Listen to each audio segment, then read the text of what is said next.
വളരെ ചെറുപ്പത്തിൽ 4ാം ക്ലാസ്സിൽ പഠിക്കുമ്പം നെൽകൃഷി ചെയ്യുമ്പം ഞാറ് നടുന്ന അമ്മയ്ക്ക് ഞാറ് മുറിച്ച് അലക്കി വൃത്തിയാക്കി അത് മുറിച്ചു കൊണ്ട് കൊടുക്കുന്ന കൃഷിയൊക്കെ നടത്തി അങ്ങ് കൂടാം എന്നതിനേക്കാൾ രാഷ്ട്രീയം എന്നുള്ളത് എങ്ങനെയാണ്? വളരെ റെലവൻ്റായ ചോദ്യം അതാണ്. സണ്ണി തന്നോട് നീതി പുലർത്തിയിട്ടില്ല, താൻ നീതി പിടിച്ചു പറ്റണം എന്ന് എന്നോടൊക്കെയാണ് പറഞ്ഞു. മലബാർ രാഷ്ട്രീയത്തിലേക്ക് സണ്ണി സജീവമാവണമെന്ന് അദ്ദേഹം പറഞ്ഞിട്ടുമുണ്ട് അല്ലേ? അത് ശരി, അതൊക്കെ നിങ്ങളെന്തോ ഇങ്ങനെ മനസ്സിലാക്കി. അപ്പോൾ എന്നോട് MLA ആയിരിക്കുമ്പോൾ ഒരാൾ പറഞ്ഞിട്ടുണ്ട് അവിടെ ഒരു പട്ടിയത്ത് കിടക്കുന്നുണ്ട് റോഡിൽ. അപ്പം നമ്മൾ കേൾക്കാൻ ഒരു ഈഗോ ഇല്ലാതെ അത് കേൾക്കണം, റിയാക്ട് ചെയ്യാൻ നമ്മൾ ബാധ്യസ്ഥരാ. കൊച്ചി വിമാനത്താവളം നമുക്കറിയാമല്ലോ, ആ കരുണാകരൻ്റെയും UDFൻ്റെയും അല്ലേ. അന്ന് എതിർത്ത ആളുകൾ, അതിൻ്റെ നെഞ്ചത്തെ വിമാനം ഇറങ്ങുള്ളൂ എന്ന് പറഞ്ഞ ആളുകൾ പിന്നെ ആ കമ്മിറ്റിയുടെ ചെയർമാനായില്ലേ. അപ്പോൾ ഫൈനാൻഷ്യൽ മാനേജ്മെൻറ്റിൽ വലിയ പാളിച്ചകൾ തന്നെയുണ്ട്. പ്രയോറിറ്റി നിശ്ചയിക്കുന്നതിൽ വലിയ പാളിച്ചകൾ തന്നെയുണ്ട്. മരുന്നില്ല, ഡോക്ടർമാർ ആവശ്യത്തിനില്ല, ആരോഗ്യരംഗത്ത് അവകാശപ്പെടുന്ന പോലത്തെ നേട്ടങ്ങളില്ല, ഒരുപാട് പരാജയങ്ങളാണ്. വിദ്യാഭ്യാസ മേഖലയിൽ ആ നിലയിൽ കാലത്തിനനുസരിച്ച കോഴ്സുകൾ വരുന്നില്ല. ഈസ് ഓഫ് ഡൂയിങ് ബിസിനസ്സോ അല്ലെങ്കിൽ വ്യവസായ സൗഹൃദം എന്നെല്ലാം പറയുമ്പോൾ പോലും പല വ്യവസായികൾക്കും ഉണ്ടാകുന്ന കേരളത്തിലെ വളരെ പ്രതികൂലമായിട്ടുള്ള അനുഭവങ്ങൾ, വെൽഫെയർ, ക്ഷേമം എന്നൊക്കെ ഉള്ളതിനെ ഒരു ഇടതുമായി ചേർത്ത് വായിക്കുന്ന ഒരു പ്രവണത കണ്ടിട്ടുണ്ട്. അത് ഇടതുപക്ഷത്തിൻ്റെ അവരുടെ പ്രചരണ തന്ത്രം മാത്രമാണ്. കേരളത്തിലെ ഇപ്പോഴത്തെ പോലീസിൻ്റെ പ്രവർത്തനങ്ങൾ ഫെയർ അല്ല, നിഷ്പക്ഷമല്ല, നീതിപൂർവ്വമല്ല. ഗുജറാത്ത്, മണിപ്പൂർ, ഇതൊക്കെ ഇന്ത്യ എന്നുള്ള ഒരു വികാരത്തിന്, ഒരു ബോധത്തിന് ഏൽപ്പിച്ച ഏറ്റവും വലിയ കോട്ടം എന്താണ്? ഗുജറാത്തിലുണ്ടായത് വർഗീയ കലാപം തന്നെയല്ലേ. അതിൽ സ്റ്റേറ്റിൻ്റെ പേറ്റണേജ്, പങ്കാളിത്തം വളരെ വ്യക്തമല്ലേ. അങ്ങൊരു ഉപദേശം കൊടുക്കുകയാണെങ്കിൽ അടുത്തൊരു മുഖ്യമന്ത്രിയായി വരുന്ന വ്യക്തിയോട് എന്തായിരിക്കും പറയാൻ പോകുന്നത്? ഉമ്മൻചാണ്ടിയുടെ ശൈലി വേറെ ആർക്കും അനുകരിക്കാൻ എളുപ്പമല്ല, എന്നാൽ പിണറായിയുടെ രീതി തീർത്തും അനുകരണീയമല്ല. അപ്പോൾ ഈ പാർലമെന്ററി ജനാധിപത്യത്തിലേക്ക് വരുമ്പോൾ ഈ പണം അല്ലെങ്കിൽ ഫിനാൻഷ്യൽ മാനേജ്മെന്റ് ഒരു രാഷ്ട്രീയക്കാരന് എത്ര ആവശ്യമുണ്ട്? ഞാൻ ഉമ്മൻചാണ്ടിയും രമേശ് ചെന്നിത്തലയും ഉള്ളപ്പോൾ ഞാൻ പറഞ്ഞു, ഞാൻ MLA അല്ലെങ്കിൽ I could have lived in a better house, I could have travelled in a better car. സാധാരണയേക്കാൾ കൂടുതൽ കോസ്റ്റ്ലി ആയിട്ടുള്ള ഒരു ഷർട്ട് മേടിക്കുന്നു. അത് കോടതി പോകുന്നതുകൊണ്ട് വരുമാനമൊക്കെ ഉണ്ട്. അതിട്ടിട്ട് ഞാൻ പോവുകയാണ്. അതിട്ട് കഴിഞ്ഞപ്പോൾ എൻ്റെ മകൾ ഇപ്പോൾ ഡോക്ടർ അഞ്ജു, അപ്പോൾ ഇങ്ങനെ ഇറങ്ങിയിട്ട് എന്നെ കാണുമ്പോൾ പറഞ്ഞു, സണ്ണി ജോസഫ് എന്ന സങ്കല്പത്തിന് പോർലേറ്റു. അത് അവൾ 6ാം ക്ലാസ്സിൽ പഠിക്കും. ഭാര്യയുടെ പേര് LC. അത് നല്ല ഹൗസ് വൈഫാണ്, രാഷ്ട്രീയം നന്നായിട്ട് അറിയാം. എൻ്റെ രാഷ്ട്രീയത്തിലെ എൻ്റെ സുഹൃത്തുക്കൾ ആരാണ്, നട്ടപ്പാതിര നേരത്തും AK ആന്റണി മുന്നോട്ട് എന്ന് വിളിച്ച മുദ്രാവാക്യം. ഒരു വിഷൻ 2030 പറയൂ എന്ന് പറഞ്ഞാൽ കേരളത്തിലെ ജനങ്ങൾ മെച്ചപ്പെട്ട ഒരു ഭരണം ആഗ്രഹിക്കുന്നു, അതിനുള്ള അർഹത അവർക്കുണ്ട്, അത് കൊടുക്കാനുള്ള ഉത്തരവാദിത്വം ഞങ്ങൾക്കുണ്ട്. അങ്ങ് KPCC പ്രസിഡന്റ് ആയ സമയത്ത് അങ്ങയുടെ കുറച്ച് ഇൻ്റർവ്യൂസ് ഒക്കെ തീർച്ചയായും വരും, നമ്മളതൊക്കെ കാണുന്നുണ്ടായിരുന്നു. അപ്പോൾ എല്ലാവരും അങ്ങയോട് ചോദിക്കുന്നുണ്ട്, ഒരു മലബാർ രാഷ്ട്രീയത്തിൽ പ്രമുഖനായിരുന്ന അങ്ങ് ഇന്ന് KPCCയുടെ പ്രസിഡന്റ് ആയിരിക്കുകയാണ്. അപ്പോൾ എങ്ങനെയാണ് ആ വലിപ്പത്തെ നോക്കി കാണുന്നത് എന്നുള്ളൊരു ക്വസ്റ്റ്യൻ. ഇല്ല, എല്ലാവരുടെയും നല്ല സഹകരണം ഉണ്ടായൊരു കാലഘട്ടമാണ്. ഞാൻ KPCC പ്രസിഡൻ്റ് ആകുമെന്ന് പ്രതീക്ഷിച്ചിരുന്നില്ല.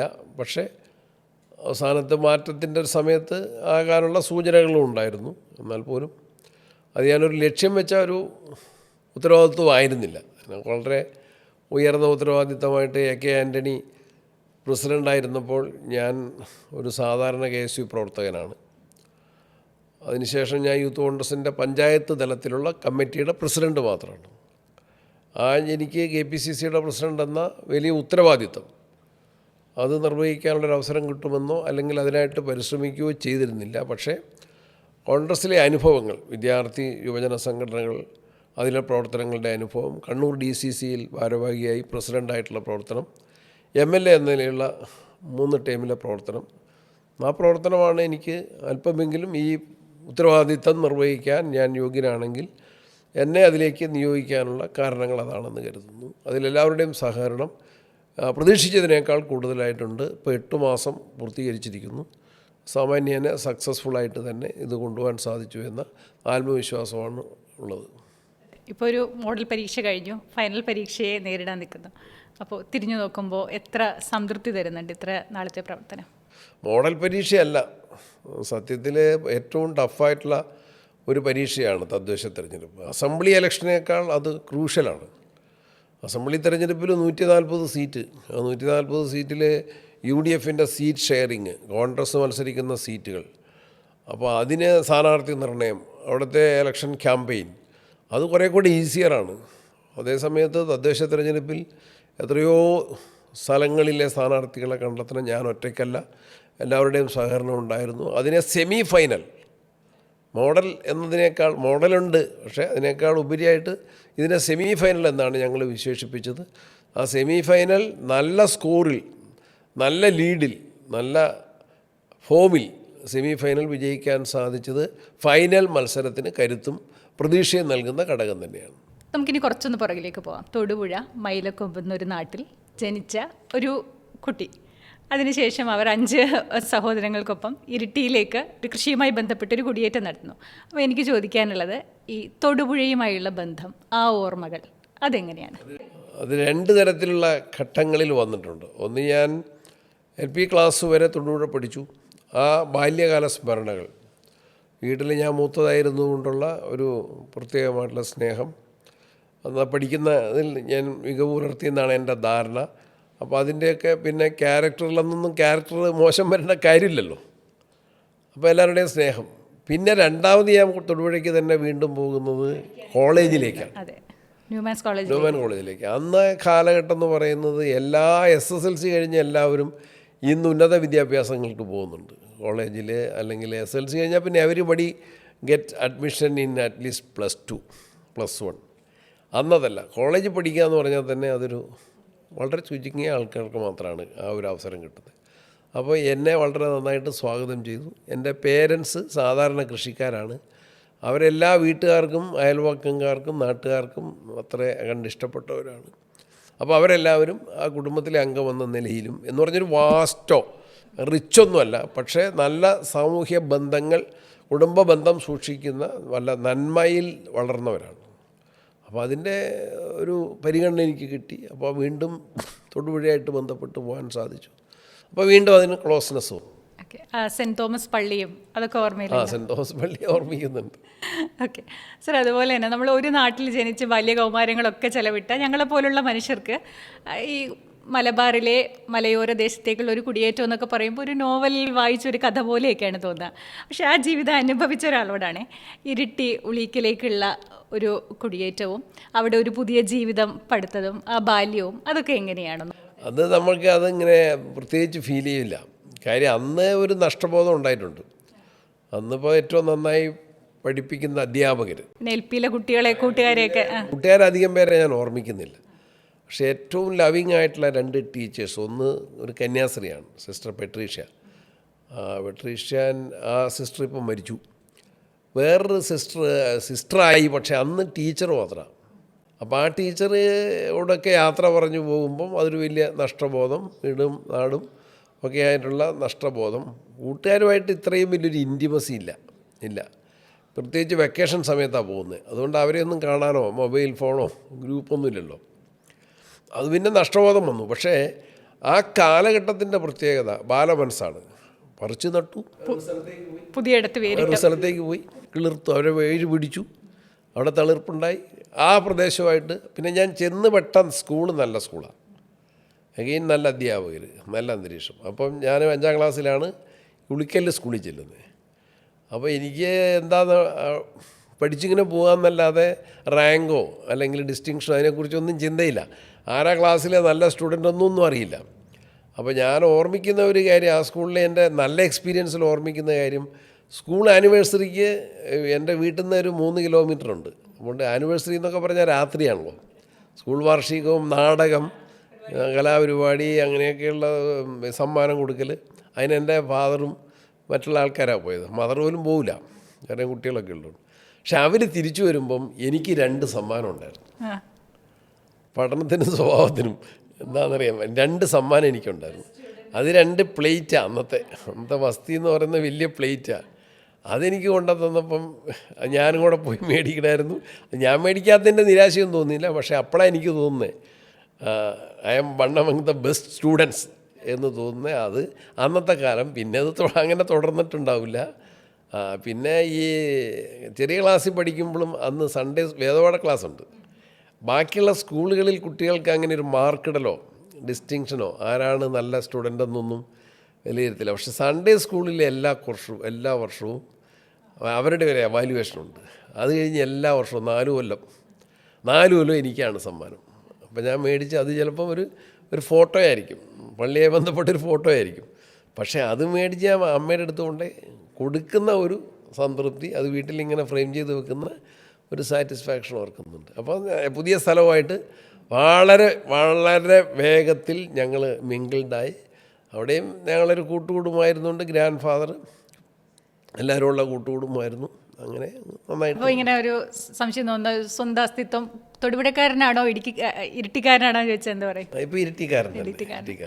അതുപോലെ തന്നെ അങ്ങയുടെ പ്രസംഗങ്ങളൊക്കെ ശ്രദ്ധിക്കുമ്പോഴേ എപ്പോഴും ഇങ്ങനെ കാർഷിക മേഖലയ്ക്ക് ഊന്നൽ കൊടുത്ത് സംസാരിക്കാറുണ്ട്. ഞാനൊരു കർഷക കുടുംബമാണെന്ന് പറയാറുമുണ്ട്. ഈ ഇരിട്ടിയിലെ കൃഷിയും ഈ പുതിയ സ്ഥലത്തേക്ക് പറിച്ചു നടപ്പെട്ട ഒരു കൂട്ടം മനുഷ്യരുടെ ജീവിതമൊക്കെ കണ്ടു വളർന്നത് അത്തരം ഒരു ടേക്ക് അവേ ഉണ്ടായിട്ട്. അതുണ്ട്, ഞങ്ങളെയൊക്കെ ലൈഫിൽ അതാണല്ലോ കൃഷിക്കാരൻ്റെ മകൻ എന്ന് ഞാൻ അഭിമാനത്തോടെ പറയുകയും, കൃഷിപ്പണിയെല്ലാം വിദ്യാർത്ഥിയായിരുന്നപ്പോൾ തന്നെ, അത് വളരെ ചെറുപ്പത്തിൽ 4ാം ക്ലാസ്സിൽ പഠിക്കുമ്പം ഞാറ് നടുന്ന വയലിൽ ഞാറ് നടുക, നെൽകൃഷി ചെയ്യുമ്പം ഞാറ് നടുന്ന അമ്മയ്ക്ക് ഞാറ് മുറിച്ച് അലക്കി വൃത്തിയാക്കി അത് മുറിച്ചു കൊണ്ട് കൊടുക്കുന്ന, അത് വിതരണം ചെയ്താൽ മതി. നടുന്നതിനനുസരിച്ച് അത് സ്കാറ്റർ ചെയ്ത് ഒരു വയലിൻ്റെ ഒരു കണ്ടെന്ന് പറയും, അവിടെ സ്കാറ്റർ ചെയ്ത് ഇടണം, ലൊക്കേറ്റ് ചെയ്തിട്ട് അമ്മ ഇങ്ങനെ അമ്മയെല്ലാം വേറെ ആൾക്കാരുണ്ടാവും. ഒരു ഞാറ് നട്ട് പുറകോട്ട് വരുമ്പോൾ അവർക്ക് ഞാറ് കിട്ടത്തക്ക രൂപത്തിൽ അതിങ്ങനെ ഇട്ട് കൊടുക്കണം, പ്ലേസ് ചെയ്യണം. അത് ഞാൻ നന്നായിട്ട് ചെയ്തു. ചെറുപ്രായത്തിൽ തന്നെ ഞാൻ എൻ്റെ ഫാദറുമായിട്ടും മദറുമായിട്ടും കൃഷിപ്പണിയിലേക്ക് അങ്ങോട്ട് അത് മിങ്കിൾ ചെയ്ത് അത് ഇഷ്ടപ്പെട്ടു. അതാണ് പിന്നീട് ഈ കർഷകരൊക്കെ വന്ന് തൻ്റെ പ്രശ്നങ്ങളൊക്കെ പറയുമ്പോഴേ പുസ്തകം നോക്കി കൃഷിപ്പണി പഠിച്ച പോലെ അല്ല നേരിട്ട് ചേരില്ല. അപ്പോൾ ഇവരുമായിട്ട് കൂടുതൽ വണ്ണമെങ്കം, ഞാൻ അവരിൽ ഒരാളാണ്, അതാണ് എൻ്റെ പ്രത്യേകത. ഇനി നമുക്ക് കോളേജ് കാലം, സ്കൂൾ കാലം കഴിഞ്ഞ് ന്യൂമാൻസ് കോളേജിലേക്ക് ചേരാൻ തൊടുപുഴയിലേക്ക് തന്നെ തിരിച്ചു വരുന്ന ഒരു ബന്ധുവിൻ്റെ വീട്ടിൽ നിന്നിട്ടാണ് പഠിക്കുന്നത്. എനിക്ക് തോന്നുന്നു ആ സമയത്താണ് പൊളിറ്റിക്സിലേക്ക് ആദ്യമായിട്ട് KSUവിലേക്ക് ചേരുന്നത്. എന്തായിരുന്നു ഒരു കൃഷിയൊക്കെ നടത്തി അങ്ങ് കൂടാം എന്നതിനേക്കാൾ രാഷ്ട്രീയം എന്നുള്ളത് എങ്ങനെയാണ്? ഞാൻ വളരെ റെലവൻ്റായ ചോദ്യം അതാണ്. ഞാനൊരു സാധാരണ ഗ്രാമീണ അന്തരീക്ഷത്തിൽ, കാർഷിക കുടുംബത്തിൽ, സാധാരണ കുടുംബത്തിൽ, യാതൊരുവിധ പൊളിറ്റിക്കൽ ബാക്ക്ഗ്രൗണ്ടും ഇല്ലാത്ത വന്ന ഒരു കുട്ടി അറ്റ് ദാറ്റ് ടൈം. എങ്ങനെ വന്നു എന്ന് വെച്ചാൽ, ഞാൻ കോളേജിലെത്തി കഴിയുമ്പോൾ സ്റ്റുഡൻറ്റ് മൂവ്മെൻറ്റ്സ് ഉണ്ട്. അക്കാലഘട്ടത്തിലെ പ്രത്യേകത വിദ്യാർത്ഥി സംഘടനയല്ല, സംഘടനയുണ്ട്. KSU ഉണ്ട്, SFI ഉണ്ട്, KSC ഉണ്ട്. അതൊക്കെ ഉള്ളപ്പോൾ പോലും വിദ്യാർത്ഥികളുടെ പൊതുവായ ആവശ്യങ്ങൾക്ക് വേണ്ടിയാണ് വിദ്യാർത്ഥികൾ എന്ന് വെച്ചാൽ വിദ്യാർത്ഥി ഐക്യം സിന്ദാബാദ്, അതാണെന്ന്. ഇന്നിപ്പോൾ KSU സിന്ദാബാദ്, SFI സിന്ദാബാദ്, അല്ലെങ്കിൽ മുർദാബാദ് വിളിക്കുമല്ലോ വെല്ലുവിളികൾ. അന്നത്തെ മെയിൻ സ്ലോഗൻ ഞാനൊക്കെ കേട്ടത് വിദ്യാർത്ഥി ഐക്യം സിന്ദാബാദ്. കുട്ടികൾക്ക് ബസ്സിൻ്റെ കൺസെഷൻ കിട്ടണം, ബസ് സർവീസ് വേണം. അതുപോലെ അന്നുള്ള ഡീറ്റൻഷൻ എന്ന് പറയുന്നത്, ഒരു ക്ലാസ്സിൽ നമ്മൾ മാർക്കുണ്ടെങ്കിൽ പോലും നമ്മളെ ടു ഡീറ്റെയിൻ ദെയർ, ആ ക്ലാസ്സിൽ തന്നെ നമ്മളെ തളച്ചിടുക, പാസ്സാക്കില്ല. അതിനാണ് ഡീറ്റൻഷൻ എന്ന് പറയുന്നത്. അതൊരു ശിക്ഷാ സമ്പ്രദായം. അപ്പോൾ അതിനൊക്കെ എതിരെയുള്ള സമരങ്ങളിലാണ് ഒരു ചെറുപ്പക്കാരൻ, ഒരു വിദ്യാർത്ഥിയായി ഞാൻ ആകർഷണമാകുന്നത്. അപ്പം ഞാൻ വിദ്യാർത്ഥി ഐക്യം സിന്ദാബാദ്, വിദ്യാർത്ഥി സമരം സിന്ദാബാദ് അതിലേക്ക് വിളിച്ച് നിൽക്കുന്നു. അപ്പോൾ ഞാനൊരു സംഘടനയിലും ചേർന്നിട്ടുമില്ല. ഞാൻ ഹൈസ്കൂളിൽ പഠിക്കുന്ന സ്കൂളുകളിലൊന്നും 2 സ്കൂളിൽ പഠിച്ചു. ആ 2 സ്കൂളിലും വിദ്യാർത്ഥി സംഘടനയില്ല. അപ്പോൾ ഞാൻ ചേർന്നിട്ടില്ല. കോളേജ് ചെല്ലുമ്പോൾ ഞാൻ പ്രീ ഡിഗ്രിക്ക് ചേർന്നിട്ടില്ല. പക്ഷേ ഞാൻ സ്റ്റുഡൻസിൻ്റെ ഇഷ്യൂസിൽ ഞാൻ അവരുടെ കൂടെ നിൽക്കുന്നു. അപ്പോൾ എന്നോട് ഡിഗ്രിക്ക് എത്തിയപ്പോൾ എന്നെ കോളേജിൽ സ്വതന്ത്രനായിട്ട് കോളേജിലേക്ക് മത്സരിക്കാൻ എന്നോട് എൻ്റെ കൂടെയുള്ള കുട്ടികൾ പറയുന്നു. അപ്പോൾ എന്തോ ഞാൻ ഒറ്റ പ്രാവശ്യം 2 പ്രാവശ്യം ഒറ്റ പ്രസംഗ മത്സരത്തിൽ ചേർന്നു. ഏത് പോസ്റ്റിലേക്കായിരുന്നു? സെക്രട്ടറി സ്ഥാനത്ത്. അപ്പോൾ ഞാൻ മത്സരിച്ച് തോക്കുകയാണ്. ജയിക്കാമായിരുന്നു, പക്ഷേ തോറ്റു. എൻ്റെ കാരണത്തിലേക്ക് ഞാൻ പോകുന്നില്ല. അപ്പോൾ 2 പ്രാവശ്യം തോറ്റു. 2ാമത്തെ പ്രാവശ്യം KSUവിൻ്റെ സ്ഥാനാർത്ഥിയായിട്ട് 2ാമത്തെ പ്രാവശ്യം. അപ്പോഴേക്കും വരുന്ന ഒരു ഡെവലപ്മെൻറ്റ്, അത് പൊളിറ്റിക്കൽ ഡെവലപ്മെൻറ്റാണ്. അതിലെന്താണെന്ന് വെച്ചാൽ, അപ്പോഴാണ് കോളേജ് സമരം എന്ന് പറയുന്ന 70കളിലെ ഒരു പ്രധാനപ്പെട്ട സമരം. അന്ന് കേരളത്തിലെ വിദ്യാർത്ഥി മേഖലയിൽ, യുവജന മേഖലയിൽ ഒരു പുരോഗമന ശക്തി അത് കോൺഗ്രസ്സാണ്. AK Antony KPCC president, PC Chacko youth Congress president, VM Sudheeran KSU president. ആ കാലത്തിലാണ് കോളേജ് സമരം. അപ്പോൾ അധ്യാപകരുടെയും വിദ്യാർത്ഥികളുടെയും, ഒന്ന് വിദ്യാർത്ഥികൾക്ക് ഫീസ് ഏകീകരണം. അതുവരെ പ്രൈവറ്റ് കോളേജിലും ഗവൺമെൻറ് കോളേജിലും 2 ഫീസായിരുന്നു. അതൊരു മുദ്രാവാക്യമാണ്, KSUവിൻ്റെ മുദ്രാവാക്യം. 2ാമത്തേത് അധ്യാപകർക്ക് ഡയറക്റ്റ് പേയ്മെൻറ്റ്സ്. കോളേജ് പഠിപ്പിക്കുന്ന എയ്ഡഡ് കോളേജ് പഠിപ്പിക്കുന്ന അധ്യാപകർക്ക് ശമ്പളം കൊടുക്കുന്നത് മാനേജ്മെൻറ്റാണ്. ഇപ്പോൾ ട്രഷറിയിൽ നിന്ന് ഗവൺമെൻറ്റാണ്. അന്ന് ശമ്പളം കൊടുക്കുന്നത് മാനേജ്മെൻറ്റാണ്. അപ്പം ഗവൺമെൻറ് പേയ്മെൻറ്റ്സ്, ഡയറക്റ്റ് പേയ്മെൻറ്റ്സ്, അത് അധ്യാപകരുടെ ഒരു ആവശ്യമായിരുന്നു. പിന്നെ അധ്യാപക നിയമനം മാനേജ്മെൻറ്റ് മാത്രമായിരുന്നു. ഇപ്പം ഗവൺമെൻറ് പ്രതിനിധി കൂടി പങ്കെടുക്കുന്ന ഇൻ്റർവ്യൂ ബോർഡാണ് അധ്യാപക നിയമനം എയ്ഡഡ് കോളേജുകളിൽ നടത്തുന്നത്. അതിനു വേണ്ടിയാണ് KSUവിൻ്റെ സമരം. ആ സമരത്തെയാണ് കേരള ചരിത്രത്തിൽ കോളേജ് സമരം എന്ന് പറയുന്നത്. ആ സമരം ഒരു പ്രോഗ്രസീവ് മൂവ്മെൻ്റ് ആയിരുന്നു KSUവിൻ്റെ നേതൃത്വത്തിൽ നടന്ന. അപ്പോൾ യുവജനങ്ങളുടെ, വിദ്യാർത്ഥികളുടെ ഒരു പുരോഗമന ശക്തി KSU ആയിരുന്നു. വ്യക്തിപരമായ നേതൃത്വവും ഈ നേതാക്കന്മാർക്കായിരുന്നു. AK Antony, Oommen Chandy, PC Chacko, VM Sudheeran. അപ്പോൾ ആ മൂവ്മെൻറ്റിൽ നിൽക്കാൻ എന്നോട് അവിടുന്ന് ആളുകൾ ആവശ്യപ്പെട്ടു. അതെന്നെ അട്രാക്റ്റ് ചെയ്തു. കോൺഗ്രസിൻ്റെ തത്വമോ രാജ്യത്തിൻ്റെ ചരിത്രമോ ജനാധിപത്യ മതേതര ബോധ്യമോ അതിൻ്റെ ഒന്നും അടിസ്ഥാനത്തിലല്ല KSUവിൽ ചേർന്നത്. വിദ്യാർത്ഥികളുടെ ആവശ്യങ്ങളിൽ മുൻപിൽ നിൽക്കുന്ന സംഘടന KSU എന്ന നിലയിൽ ചേർന്നു. അത് പിന്നെ KSU പ്രവർത്തകനായി, നാട്ടിൽ യൂത്ത് കോൺഗ്രസ് പ്രവർത്തകനായി. അതാണ് എൻ്റെ രാഷ്ട്രീയത്തിലെ പ്രവേശനവും അതിൻ്റെ മുന്നോട്ടുള്ള പ്രയാണവും. തുടർന്ന് കാലിക്കറ്റ് കോളേജിലേക്കാണ് വരുന്നത്. നിയമം പഠിക്കാൻ എന്തുകൊണ്ടാണ് നിയമം പഠിക്കേണ്ടത് ഒരു പൊതുപ്രവർത്തകന് ഏറ്റവും ആവശ്യമുള്ള ഒരു കാര്യമാണെന്ന് ചോദിച്ചാൽ, എല്ലാവരും സ്നേഹത്തോടെ സണ്ണി വക്കീലെ എന്ന് വിളിക്കുന്ന ആളോടാണ് ഞാൻ ചോദിക്കുന്നത്. എന്തുകൊണ്ട് പൊതുപ്രവർത്തകർ നിയമം അറിഞ്ഞിരിക്കണം? ഒന്ന്, ഏറ്റവും നല്ലൊരു കോഴ്സാണത്. ഞങ്ങളൊക്കെ അത് സെലക്ട് ചെയ്യുന്നത്, ലോ കോളേജ് പഠിക്കണം എന്ന് പറയുന്നത് ഞങ്ങളുടെ മുൻഗാമികളെല്ലാം, ഇപ്പോൾ AK ആൻ്റണി, ഉമ്മൻചാണ്ടി, വയലാർ രവി, അവരെല്ലാം ലോ പഠിച്ചവരാണ്. അത് പൊളിറ്റിക്സിൻ്റെ ഒരു കളരിയായിട്ടാണ്. പോളിറ്റിക്സിൻ്റെ അത് എന്ന് വെച്ചാൽ ക്ലാസ്സിൽ ഇരുന്ന് പഠിച്ചിട്ടല്ല, നിയമം പഠിച്ചിട്ടുമല്ല ഇവരാരും. അവർ പോളിറ്റിക്സിലുള്ള ആളുകൾ, വിദ്യാർത്ഥി സംഘടനയിലുള്ള ആളുകൾ എടുക്കുന്ന ഒരു കോഴ്സ് LLB ആണ്. B.Ed എടുക്കാനോ എൻജിനീയറിങ്ങിനോ MBBSനോ പോകുന്നതിന് പകരം എല്ലാവരും സെലക്ട് ചെയ്യുന്നൊരു കോഴ്സ് ലോയാണെന്ന് അത്രയും മാത്രമേ ധാരണയുള്ളൂ. ലോയുടെ വലിയ പ്രാധാന്യം, ലോയുടെ വലിയ സാധ്യതയൊന്നും മനസ്സിലാക്കിയിട്ടല്ല. അപ്പോൾ പിന്നെ ചേർന്ന് കഴിഞ്ഞപ്പോഴും വിദ്യാർത്ഥി സംഘടനയായിട്ട് പോയതുകൊണ്ട് നല്ല സ്റ്റുഡൻ്റ് ആകാമായിരുന്നെങ്കിൽ പോലും നല്ല സ്റ്റുഡൻ്റ് ആയില്ല. എല്ലാം പഠിക്കാനൊന്നും കഴിഞ്ഞില്ല. പക്ഷേ പരീക്ഷയൊക്കെ നന്നായിട്ട് തന്നെ എഴുതി അങ്ങ് ജയിച്ചു. പക്ഷേ പിന്നീട് പ്രാക്ടീസിങ് ലോയർ ആയപ്പോഴാണ് ലീഗൽ സ്റ്റഡി അതിൻ്റെ പ്രാധാന്യം. MLA ആകുമ്പോഴും അത് കുറച്ചും കൂടെ മനസ്സിലാവും. Legal knowledge, legislation. പിന്നെ വേറൊരു കാര്യം, അഡ്മിനിസ്ട്രേഷൻ്റെ ഭാഗത്ത് വരുമ്പോഴും നമുക്ക് ഏതൊരു ഉദ്യോഗസ്ഥനോടും നമുക്ക് സംസാരിക്കാനുള്ള ധൈര്യവും ബോധ്യവും വരുന്നത്, അതിൻ്റെ നോളജ് തരത്തിലേക്ക് വരുന്നതും ഒരു അഭിഭാഷകനാകുമ്പോൾ അതിൻ്റെതായ സാധ്യതകൾ കൂടുതലുണ്ട്. പിന്നെ ചില മാറ്റർ ആർഗ്യൂ ചെയ്യുമ്പം, ചില മാറ്റർ നമ്മൾ തർക്കിക്കാണല്ലോ, രാഷ്ട്രീയത്തിൽ വരുമ്പോൾ തർക്കമുണ്ടല്ലോ, അതിലും നമുക്ക് നമ്മളെ പോയിൻറ്റ്സ് ലോജിക്കലി നമുക്ക് ആർഗ്യൂ ചെയ്യാനും നമുക്ക് പ്രൂവ് ചെയ്യാനും സാധിക്കുന്നതും നിയമത്തിൻ്റെ സഹായം, പഠനത്തിൻ്റെ സഹായം കിട്ടാറുണ്ട്. ഈ കാലത്തൊന്നും നമ്മൾ സജീവ രാഷ്ട്രീയമാണ് അടുത്ത് ചർച്ച ചെയ്യാനുള്ളത്. ഈ സമയത്ത് വീട്ടുകാരോട് പറയുകയാണ് ഞാനിങ്ങനെ പൊളിറ്റിക്സിലാണെന്ന് വീട്ടുകാർ തിരിച്ചറിയുന്ന ഒരു കാലം കൂടിയാണല്ലോ. അവരെങ്ങനെയാണ് ഇതിനോട് പ്രതികരിച്ചത്? ഒരിക്കലും അവർ നിരുത്സാഹപ്പെടുത്തിയിട്ടില്ല. അവരെത്രയും ഒന്നും സജീവമാകുന്നോ.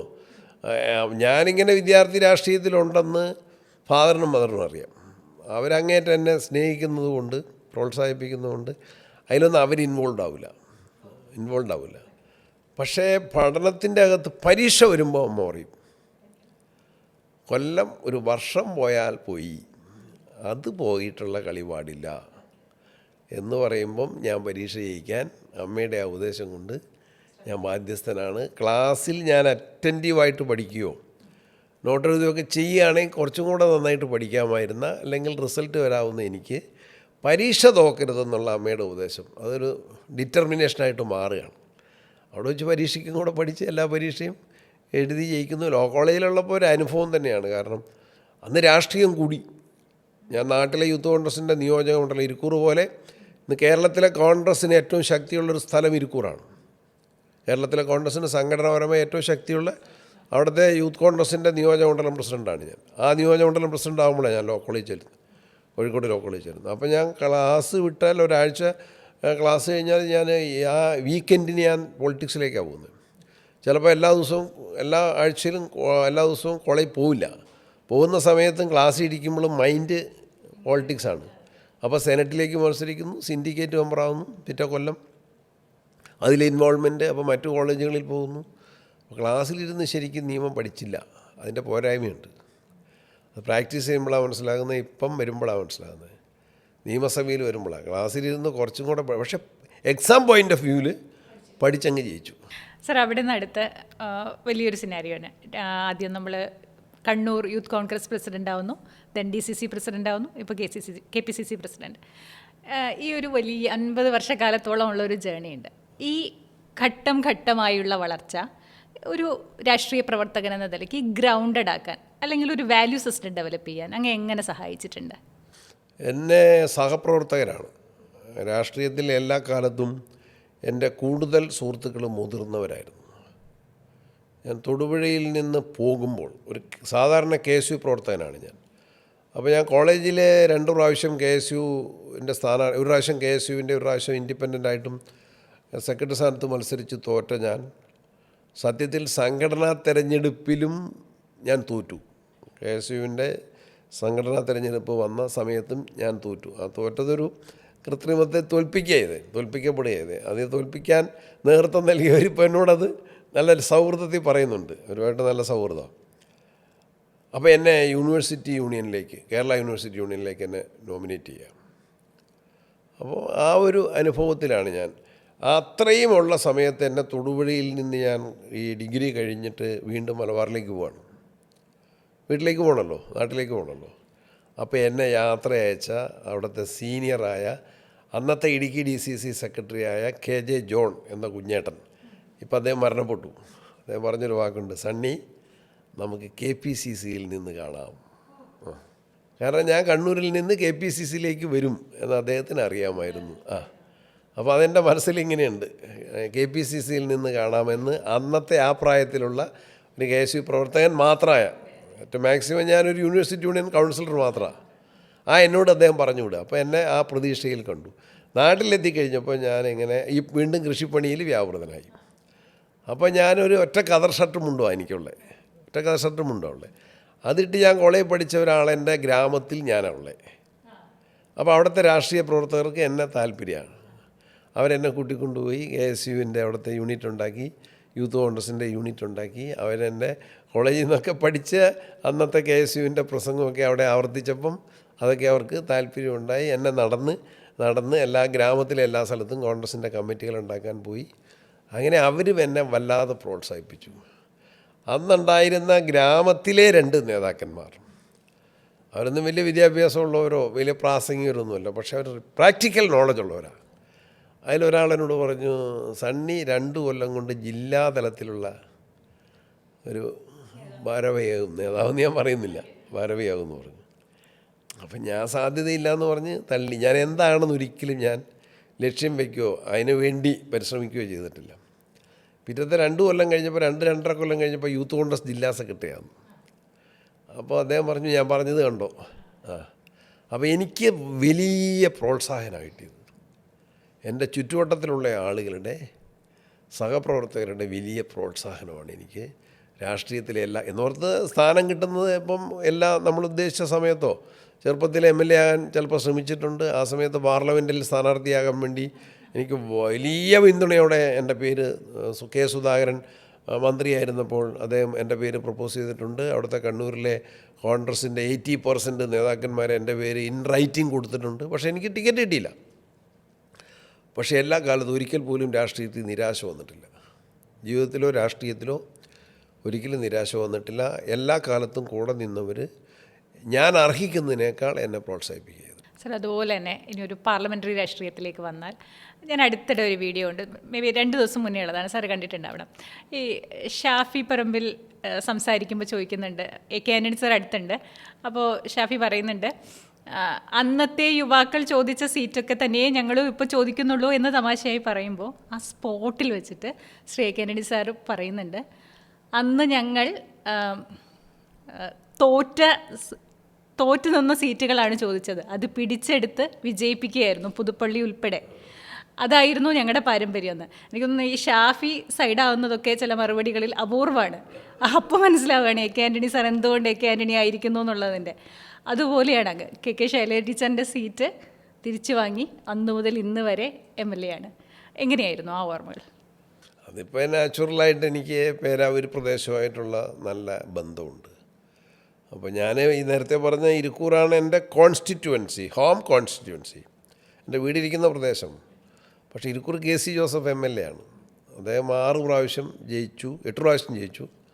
7ാമത്തെ പ്രാവശ്യമാണ് ഞാൻ സീരിയസ് ആയിട്ടൊരു സീറ്റിന് വേണ്ടി ചോദിക്കുന്നത്. അപ്പോൾ ഞാൻ DCC പ്രസിഡൻ്റായി. അപ്പോൾ എൻ്റെ അഭിഭാഷക വൃത്തി കുറച്ച് ബ്രേക്കായി. അപ്പോൾ വീണ്ടും തുടങ്ങി. അപ്പോൾ വക്കീലെന്ന നിലയ്ക്കുള്ള എൻ്റെ പ്രൊഫഷനിലേക്ക് അങ്ങ് പോകുന്നില്ല, സീരിയസ് ആയിട്ട് പോകുന്നില്ല. അപ്പോൾ എനിക്ക് പോളിറ്റിക്സിലൊരു അംഗീകാരം വേണം. AK ആൻ്റണി എന്നോട് 2 വട്ടം പറഞ്ഞു. വളരെ പ്രധാനപ്പെട്ട ഒരു പ്രോത്സാഹനം അത്. സണ്ണി തന്നോട് നീതി പുലർത്തിയിട്ടില്ല, താൻ നീതി പിടിച്ചു പറ്റണം എന്ന് എന്നോട് AK ആൻ്റണി പറഞ്ഞു. സാധാരണ അദ്ദേഹം പറയാത്ത ഒരു വാക്ക് 2 പ്രാവശ്യം AK ആൻ്റണി എന്നോട് പറഞ്ഞു. തന്നോട് നീതി പുലർത്തിയിട്ടില്ല, താൻ നീതി പിടിച്ചു വരണം. അപ്പോൾ എനിക്കൊരു പ്രതീക്ഷ നൽകുന്നു. ഉമ്മൻചാണ്ടിയോട് ഞാൻ 2011 ഇലക്ഷന് മുൻപ് എനിക്ക് പേരാവൂർ ഇരിക്കൂറോ മത്സരിച്ചാൽ കൊള്ളാം, ഞാൻ ടൈറ്റായിട്ടൊന്നും പറയല, ഭീഷണിയോ പേടിപ്പീരൊന്നുമില്ല. ഞാൻ പറഞ്ഞപ്പോൾ ഉമ്മൻചാണ്ടി പറഞ്ഞു തനിക്കതിനുള്ള അർഹതയുണ്ട്, താൻ ശ്രമിച്ചു, തനിക്കുള്ള അർഹതയുണ്ടെന്ന് പറഞ്ഞു. അപ്പം ഞാൻ പേരാവൂർ സീറ്റ് വേക്കൻ്റെ കോൺഗ്രസ് അല്ല, ഷൈല ടീച്ചർ പേരാവൂർ MLA. അപ്പോൾ ഞാൻ പേരാവൂർ സീറ്റിന് ശ്രമിക്കാം.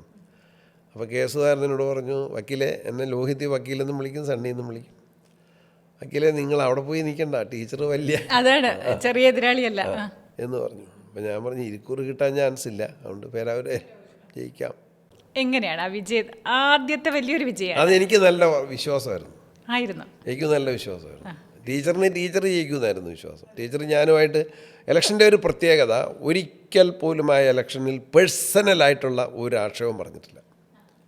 ഞാൻ ആദ്യമായിട്ട് മത്സരിക്കുകയാണ്, ടീച്ചർ 3ാമത് മത്സരിക്കുകയാണ്. ടീച്ചർ നേരത്തെ കൂത്തുപറമ്പ് MLA ആയിരുന്നു, പേരാവൂർ MLA ആയിരുന്നു. ടീച്ചർ സിറ്റിംഗ് MLA ആണ്. Never we had made any personal complaint.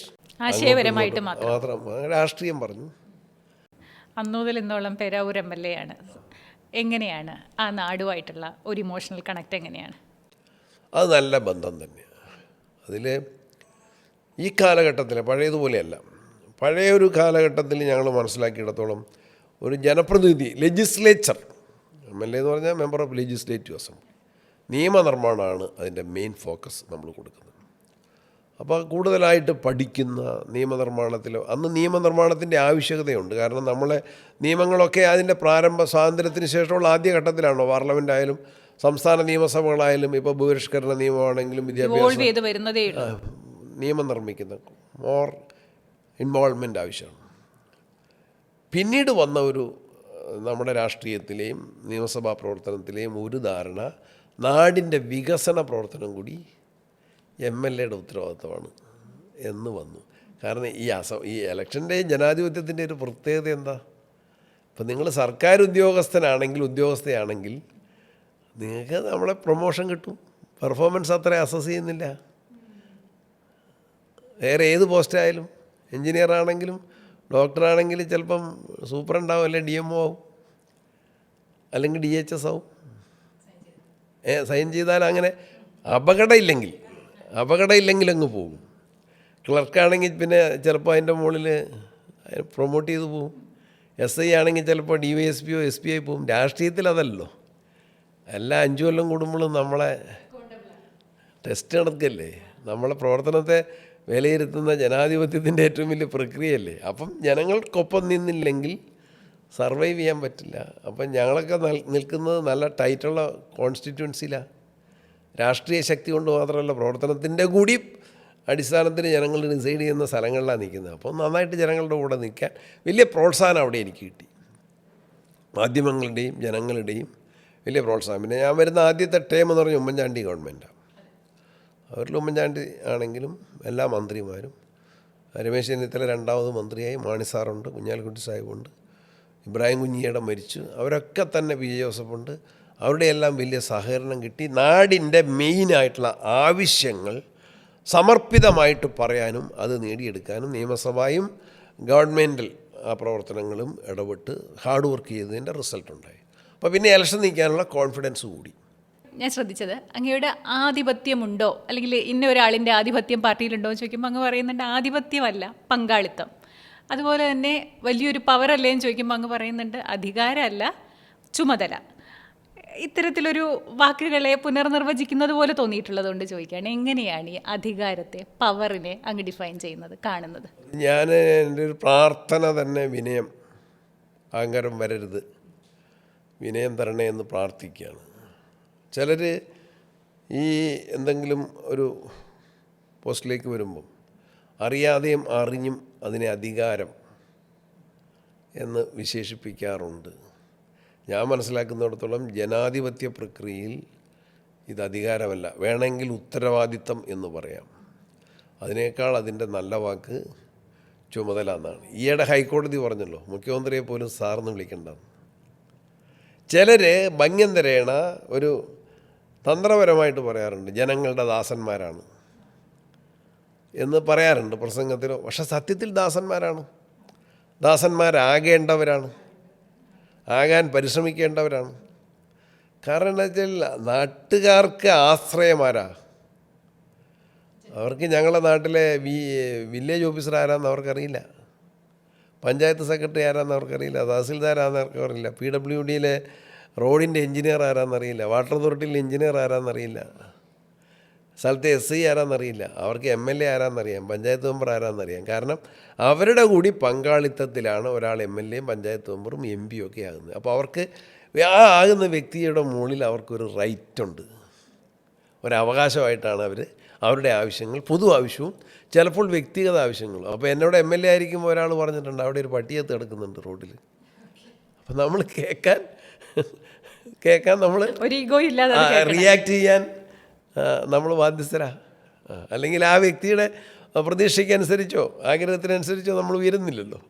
അതുകൊണ്ട് എല്ലാവരുടെയും ആളായിട്ട് നിൽക്കാൻ we are rather compelled. Parliamentary രാഷ്ട്രീയത്തിൽ അത് ശരിയായിരിക്കും. പക്ഷേ KPCC പ്രസിഡന്റ് എന്ന പോലെ ഒരു സംഘടനാ ചുമതലയിൽ ഇത് അത്രയ്ക്ക് വർക്കാവും. അത് നല്ല കൂട്ടായ്മയിലാണ് പോകുന്നത്, കൂട്ടായ്മയിലാണ് പോകുന്നത്. സാർ, ഇനി നമ്മൾ കുറച്ച് വികസന കാര്യങ്ങളിലേക്ക് വന്നാൽ, ഗവേണൻസിലേക്ക് വന്നാൽ, എനിക്ക് അങ്ങയോട് ആദ്യം ചോദിക്കാനുള്ളത് മെട്രോ, കണ്ണൂർ വിമാനത്താവളം, ഇപ്പോൾ വിഴിഞ്ഞം, അതിൻ്റെ കൂടെ ഉമ്മൻചാണ്ടി എന്ന പേരുകൂടി ചേർത്ത് വെച്ചിട്ട് ചോദിക്കട്ടെ, ഈ ഒരു മരം വീഴുന്നത് അതിൻ്റെ അവസാനത്തെ വെട്ടുകൊണ്ടാണെന്ന് വിശ്വസിക്കുന്നത് എത്ര ശരിയാണ്? അല്ല, അവസാനത്തെ വെട്ടുകൊണ്ട് മാത്രമല്ല, ആദ്യം മുതലേ വെട്ടിയാണല്ലോ അവസാനത്തെ വെട്ടിലേക്ക് എത്തുന്നത്. അപ്പോൾ ഈ ഉമ്മൻചാണ്ടി എന്ന പേര് ഇതിനോട്, ഉമ്മൻചാണ്ടി മാത്രമല്ല ഈ വികസന നേട്ടങ്ങളോട് കോൺഗ്രസ് എത്രമാത്രം ചേർന്ന് നിൽക്കുന്നു? അതായത് ഈ വിഴിഞ്ഞം അതിൻ്റെ ഏറ്റവും നിർണായക ഘട്ടങ്ങൾ പിന്നിട്ടത് ഉമ്മൻചാണ്ടിയുടെ ഗവൺമെൻറ് തന്നെയാണ്. അസംബ്ലിക്കകത്തെ അവരുടെ മറുപടികളുണ്ട്. LDF അന്ന് പ്രതിപക്ഷത്ത് നിൽക്കുകയാണ്, അവരുന്നയിച്ച ആക്ഷേപങ്ങളുണ്ട്. ഇത് അഴിമതിയാണ്, റിയൽ എസ്റ്റേറ്റാണ്, ഭൂമി കച്ചവടമാണ് എന്ന് പറഞ്ഞവരല്ലേ, ആക്ഷേപിച്ചവരല്ലേ. ഗവൺമെൻറ് മാറിയപ്പോൾ അവർ ഉമ്മൻചാണ്ടിക്കെതിരെ ഒരു ജുഡീഷ്യൽ എൻക്വയറി വെച്ചില്ലേ, ആക്ഷേപിച്ചവരല്ലേ. ആ കമ്മീഷൻ റിപ്പോർട്ടിലാണ് ഉമ്മൻചാണ്ടി അതിൻ്റെ അകത്തൊന്നും അഴിമതി ഇല്ലയെന്ന് വ്യക്തമാക്കിയത്. അത് ഉമ്മൻചാണ്ടിയുടെ വലിയ പങ്കാളിത്തത്തോടെയാണ്. പിന്നെ ഒരു പ്രൊജക്റ്റിനെ ഒരാളുടെ മാത്രം എന്ന് പറയാൻ മാത്രം പറ്റില്ല, പക്ഷേ അതിൽ മേജർ റോൾ, ഇപ്പോൾ മെട്രോ അത് ഉമ്മൻചാണ്ടിയുടെ മാത്രമായിരിക്കും മേജർ റോൾ. വിമാനത്താവളം ഞാൻ അങ്ങനെ പറയുന്നില്ല, വിമാനത്താവളത്തിൽ എല്ലാവരുടെയും പങ്കാളിത്തമുണ്ട്. പക്ഷേ ഏറ്റവും വലിയൊരു ഡെവലപ്മെൻറ്റ് നടന്ന കാലം അത് കേന്ദ്രത്തിൽ സെൻട്രലിൽ കോൺഗ്രസിൻ്റെ ഗവൺമെൻറ്റാണ്, AKN ഉൾപ്പെടെയുണ്ട്, LRD ഉൾപ്പെടെയുണ്ട്, മൻമോഹൻ സിംഗിൻ്റെ ഗവൺമെൻറ്റും ഇവിടെ ഉമ്മൻചാണ്ടിയുടെ ഗവൺമെൻറ്റും ഉള്ളപ്പം പരസ്പരം ആ കാര്യത്തിൽ ബന്ധപ്പെട്ട് നന്നായിട്ട് പ്രവർത്തിച്ചതിൻ്റെ നിയമസഭയിൽ എൻ്റെയും KC ജോസഫിൻ്റെയും കൂടെ ഒരു ചോദ്യത്തിൻ്റെ ഉത്തരവുണ്ട്. വിമാനത്താവളത്തിൻ്റെ ഓരോ കാര്യം, റൺവേ എത്ര പേർ, അപ്പോൾ എന്തെല്ലാം കാര്യം ഉമ്മൻചാണ്ടി ഗവൺമെൻറ്റിൻ്റെ കാലത്ത് 2016 വരെ പൂർത്തീകരിച്ചു എന്നുള്ള ചോദ്യത്തിന് 80%, 90%, റൺവേ, ഏപ്രൺ, KCB, ഓരോ വർക്ക്, ചുറ്റുമതിൽ, അങ്ങനെയുള്ള ഓരോ വർക്കുകളിലെയും വലിയ ഒരു ഭാഗം പൂർത്തീകരിച്ചത് ഉമ്മൻചാണ്ടിയുടെ കാലഘട്ടമാണ്. അതാണ് അവിടെ പരീക്ഷണത്തിനായിട്ട് വിമാനം അവിടെ പറന്നിറങ്ങിയത്. പക്ഷേ അതുകൊണ്ട് മാത്രമായില്ല, തുടക്കം നേരത്തെയുണ്ട്, തുടർച്ചയുണ്ട്. പക്ഷേ അന്ന് പറഞ്ഞ റൺവേയുടെ വികസനം, അന്ന് ഉദ്ഘാടനം ചെയ്യുന്ന സമയത്തോ അല്ലെങ്കിൽ വിമാനം ഇറങ്ങുന്ന സമയത്തോ റൺവേ വീതി കൂട്ടിയില്ല എന്ന് പറഞ്ഞ് അന്നത്തെ MLA അവിടെ സമരം കണ്ടത്. പക്ഷേ ഇതുവരെ ഒരു ഇഞ്ച് പോലും വീതി കൂട്ടിയിട്ട് നീളം കൂട്ടിയിട്ടില്ല.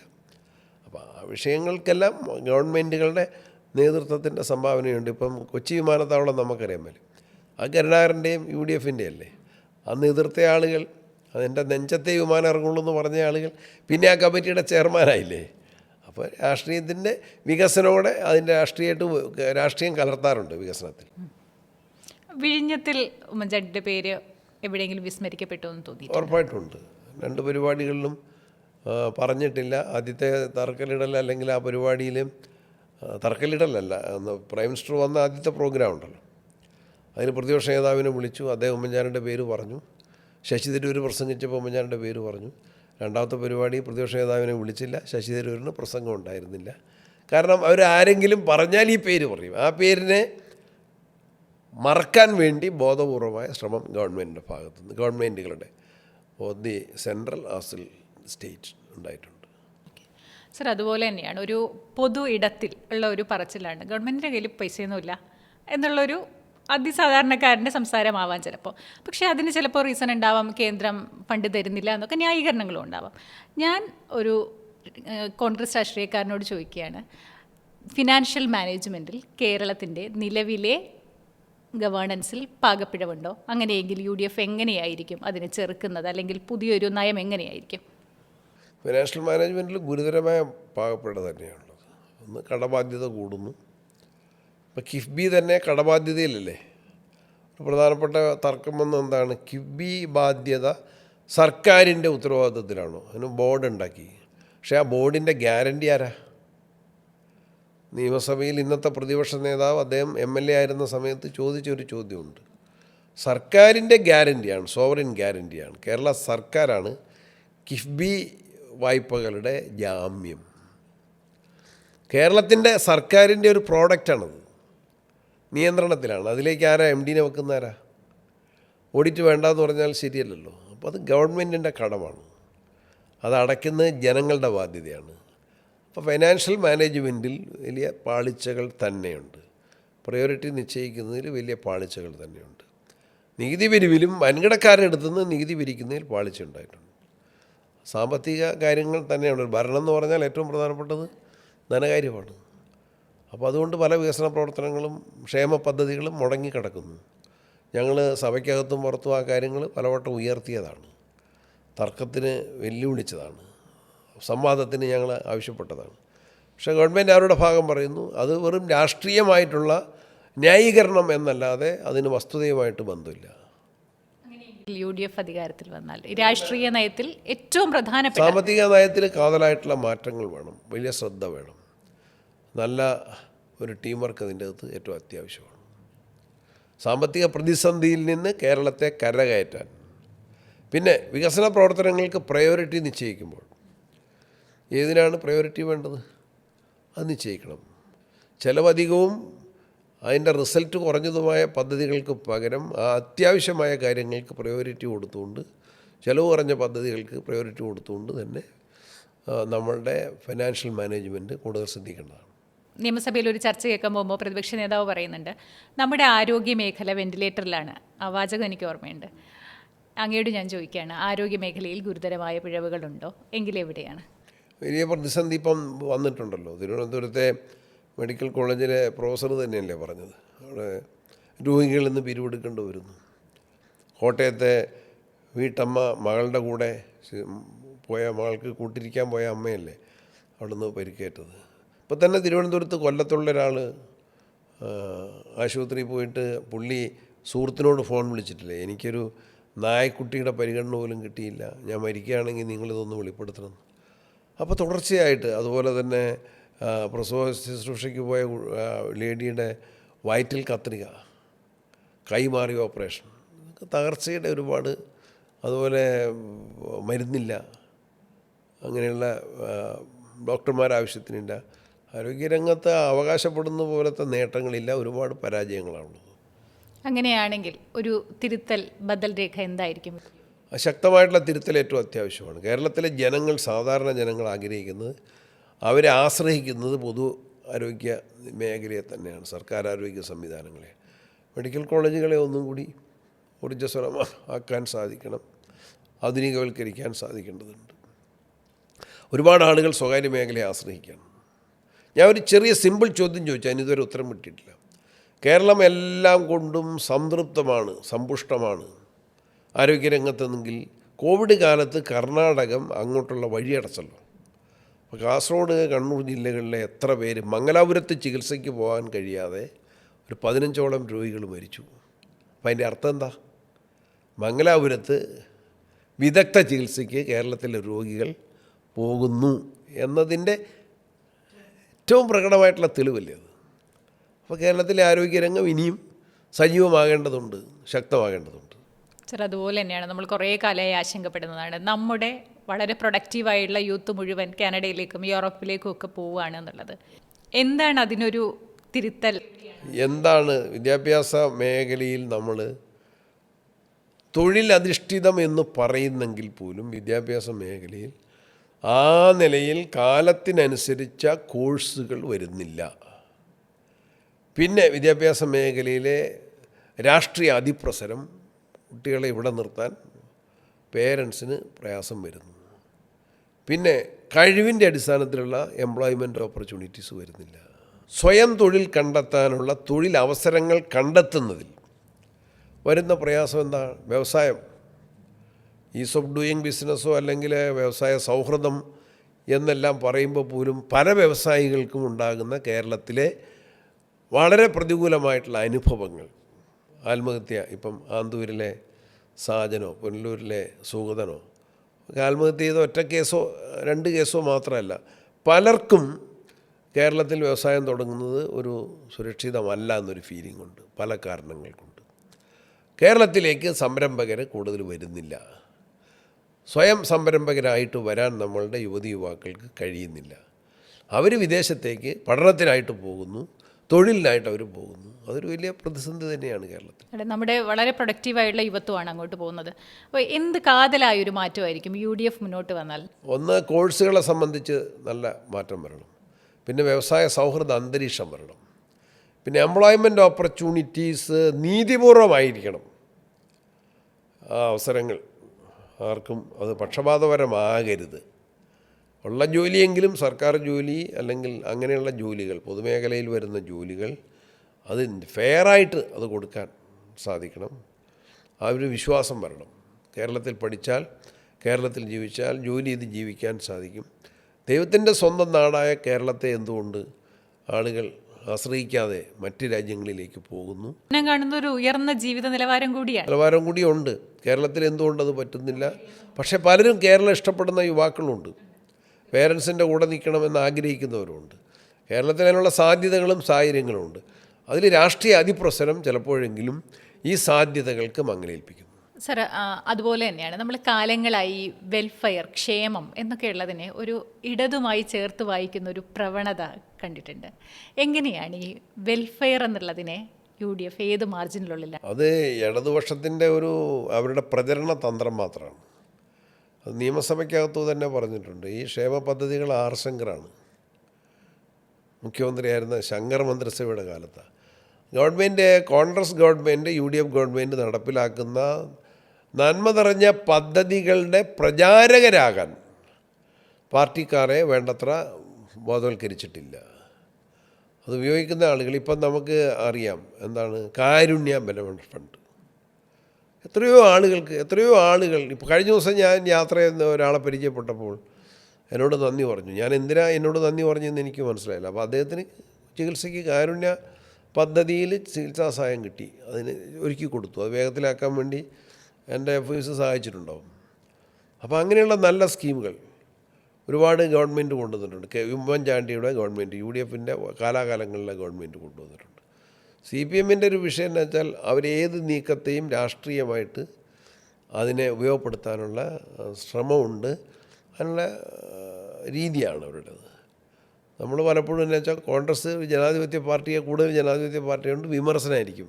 പോരായ്മകളെ പെരുപ്പിച്ച് പറയുകയും നേട്ടങ്ങളെ ലഘൂകരിച്ച് പറയുകയും ചെയ്യുന്ന ഒരു ശൈലിയുണ്ട് പൊതുവിൽ. അതുകൊണ്ട് വരുന്നത് സെമി കേഡർ സിസ്റ്റത്തിലേക്ക് വളരണമെന്ന് പറയുന്നുണ്ട്. അമിത ജനാധിപത്യം അവിടെ ഒരു പ്രശ്നമാവുന്നുണ്ട് എന്നുള്ളതാണ്. കേഡർ എന്നൊക്കെ പറയുന്നത് നല്ല ആശയമാണ്, പക്ഷേ അച്ചടക്കമാണല്ലോ മെയിൻ. അച്ചടക്കം അടിച്ചേൽപ്പിക്കേണ്ടതല്ല, ബോധ്യപ്പെടുത്തേണ്ടതാണ്, പഠിപ്പിക്കേണ്ടതാണ്.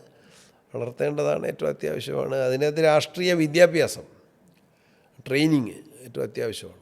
അതുമായിട്ട് ചേർത്ത് ചോദിക്കാൻ തോന്നുന്നതാണ്. അങ്ങ് പറയുന്നുണ്ട് ഞങ്ങൾക്ക് അണികളല്ലേ ഉള്ളത്, അനുഭാവികളാണുള്ളതെന്ന്. എങ്ങനെയാണ് ഈ അനുഭാവികളെ ഈ തങ്ങൾ നടത്തുന്ന നല്ല പ്രവർത്തനങ്ങളൊക്കെ ആയി കണക്ട് ചെയ്യാൻ പറ്റുന്ന ഒരു രീതി എങ്ങനെയായിരിക്കുമോ നമുക്ക് ചെയ്യാൻ പറ്റും? എന്ന് വെച്ചാൽ കേരളത്തിലെ ജനറൽ പബ്ലിക്, അവർ രാഷ്ട്രീയത്തിലെ പാർട്ടിക്ക് മീറ്റിങ്ങിന് പോകുന്നവരോ ജാഥയിൽ വരുന്നവരോ ഒന്നുമല്ല. ചിലപ്പോൾ ഒരു സംഭാവന തന്നെ ചുരുങ്ങിയ സമയത്തേ തരുള്ളൂ. പക്ഷേ അവർ പേപ്പർ വായിക്കുന്നവരാണ്, ടി വി കാണുന്നവരാണ്. അവരുടേതായ ഇഷ്യൂസിൽ അവരുടേതായ നിലപാടുണ്ട്, വിലയിരുത്തലുണ്ട്. ആ വിലയിരുത്തലുള്ള ആളുകൾ അധികം പേരും UDF ആണ്, കോൺഗ്രസ് ആണ്. അതുകൊണ്ടാണ് ഞാൻ പറഞ്ഞത് ആ സമയത്ത് സംഘടനാപരമായ പോരായ്മയുണ്ട്. കാരണം ഒന്ന്, യുവാക്കളെല്ലാം വിദേശത്തേക്ക് ചേക്കേറുന്നതിൻ്റെ ഒരു പ്രശ്നം നാട്ടിലെ സംഘടനാ പ്രവർത്തന രംഗത്തുണ്ട്, യുവജന വിദ്യാർത്ഥി സംഘടനകളിലുണ്ട്. അപ്പോൾ അതുകൊണ്ടാണ് ഞാൻ പറഞ്ഞ സംഘടനയിൽ സജീവമായി പ്രവർത്തിക്കുന്ന അണികൾ മാത്രമല്ല, അതിൻ്റെയും അപ്പുറത്തുള്ള അനുഭാവികളാണ് മുതൽക്കൂട്ട്. അവരെയും കൂടി കണ്ടിട്ടായിരിക്കണം നമ്മൾ നയങ്ങൾ, തീരുമാനങ്ങൾ, പരിപാടികൾ. സർ, അടുത്ത കാലത്തായി ചില CCTV ദൃശ്യങ്ങൾ പുറത്തു വരുന്നു. പോലീസ് സ്ത്രീകളെ അടിക്കുന്നു, അങ്ങനത്തെയൊക്കെ ഒരു പോലീസ് റൂളാണോ എന്നുള്ള ചോദ്യങ്ങളൊക്കെ വരുന്നു. ആ സാഹചര്യത്തിലാണ് ചോദിക്കുന്നത്, ഈ പോലീസിൻ്റെ പ്രവർത്തനത്തിൽ എന്തെങ്കിലും കാര്യമായ മാറ്റം ആവശ്യമുണ്ടോ? വളരെ ശക്തമായ മാറ്റം ആവശ്യമുണ്ട്. പോലീസ് എന്താണ്? ജനങ്ങളുടെ ജീവനും സ്വത്തിനും സംരക്ഷണം നൽകുന്നവരാകണം. നിയമവാഴ്ചയാണ്, റൂൾ ഓഫ് ലോ നമ്മളെ പ്രത്യേകത. മൈറ്റ് ഈസ് റൈറ്റ് എന്നതിന് പകരം റൈറ്റ് ഈസ് സംതിങ് എൽസ്. ശരി, ന്യായം. ഇപ്പോൾ ഒരു ക്രിമിനൽ കേസുണ്ടായാൽ കോടതിയിൽ എത്തിക്കുന്നത് പോലീസല്ലേ, അന്വേഷണം. കേരളത്തിലെ ഇപ്പോഴത്തെ പോലീസിൻ്റെ പ്രവർത്തനങ്ങൾ ഫെയർ അല്ല, നിഷ്പക്ഷമല്ല, നീതിപൂർവമല്ല. ഇപ്പോൾ അക്രമങ്ങളെക്കുറിച്ച് പറയുമ്പോൾ, ഇപ്പം ലോക്കപ്പ് മർദ്ദനങ്ങളുടെ വനിതയ്ക്കെതിരെ നടന്ന സംഭവം, വീട്ടമ്മയെ ആക്രമിച്ചത്, ഇപ്പം കുന്നംകുളം പോലീസ് സ്റ്റേഷനിൽ സുജിത്ത് എന്ന യൂത്ത് കോൺഗ്രസ് പ്രവർത്തകനെതിരെ നടന്ന ലോക്കപ്പ് മർദ്ദനം, അതിനേക്കാളും ഒരുപക്ഷെ മുഖ്യമന്ത്രിയുടെ നവകേരള യാത്രയ്ക്ക് കരിങ്കൊടി വീശിയ യൂത്ത് കോൺഗ്രസ് പ്രവർത്തകരെ തലതില്ലി പൊട്ടിച്ചതിന് കേരളത്തിലെ മുഖ്യമന്ത്രി തന്നെ രക്ഷാപ്രവർത്തനം എന്ന് പറഞ്ഞ് ന്യായീകരിച്ചത്, അത് പോലീസുകാർക്കൊരു തെറ്റായ സന്ദേശമാണ് കൊടുക്കുന്നത്. ആ സമയത്ത് അത് തെറ്റാണ്, അടിക്കാൻ പാടില്ലായിരുന്നു. പിന്നെ ഫോഴ്സ് ഉപയോഗിക്കാൻ പോലീസിന് നിയമം അനുവദിക്കുന്ന ഒരു ഫോഴ്സ് ഉണ്ട്. അതെന്താണ്? ഒരു കുറ്റകൃത്യത്തെ തടയാൻ ആവശ്യമായ ഫോഴ്സേ പറ്റുള്ളൂ. ഒരു കുറ്റകൃത്യത്തിൻ്റെ ഗ്രാവിറ്റി നോക്കി, ആ കുറ്റകൃത്യത്തിൻ്റെ കുറ്റവാളികളുടെ എണ്ണം നോക്കി അതിനെ തടയാനുള്ള ഫോഴ്സ് അല്ലാതെ അങ്ങോട്ട്. ഇപ്പോൾ പല സമരങ്ങളെയും പോലീസ് എങ്ങനെയാണ് മനഃപൂർവ്വം ആ സമരങ്ങളെ, അത് അക്രമാസക്തമാകുന്ന സമയത്ത് അതിനെ നിയന്ത്രിക്കാനോ അല്ലെങ്കിൽ അതിനെ തടയുന്നതിനോ പകരം ബ്രൂട്ടലായിട്ട്, ക്രൂവലായിട്ട് നമ്മളുടെ ചെറുപ്പക്കാരെയും വിദ്യാർത്ഥികളെയും മർദ്ദിക്കുന്നുണ്ട്. സമരങ്ങളിൽ പോലീസ് ആ സമീപനം സ്വീകരിക്കുന്നുണ്ട്. നിരപരാധികളായ പരാതിക്കാർക്കെതിരെ പോലീസ് നിലപാട് സ്വീകരിക്കുന്നുണ്ട്.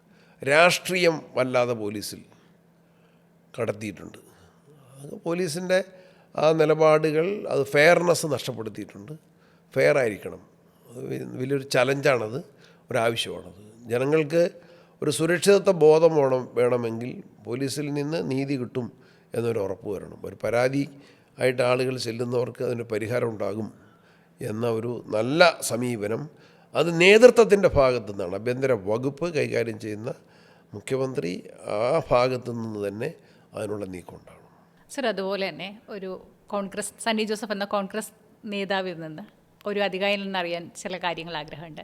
ഒന്നാമത്തെ കാര്യം, അങ്ങൊരു ഇൻ്റർവ്യൂവിൽ പറയുന്നുണ്ട്, അടിയന്തരാവസ്ഥയെക്കുറിച്ചുള്ളൊരു ചോദ്യത്തിന് അങ്ങ് മറുപടി പറയുന്നുണ്ട്, ഗുജറാത്തിനെയും മണിപ്പൂരിനെയും കമ്പയർ ചെയ്യുമ്പോൾ അടിയന്തരാവസ്ഥ ഒരു ലെസർ ഈവിളായിരുന്നു എന്ന്. ഞാൻ വിശ്വസിക്കുന്നത് ഒരു BJP രാഷ്ട്രീയത്തിലേക്ക് നോക്കുമ്പോൾ അതിൻ്റെ ബദൽ എന്തെന്ന് നോക്കുമ്പോൾ ഞങ്ങൾക്ക് കോൺഗ്രസ് മാത്രമേ ഉള്ളൂ.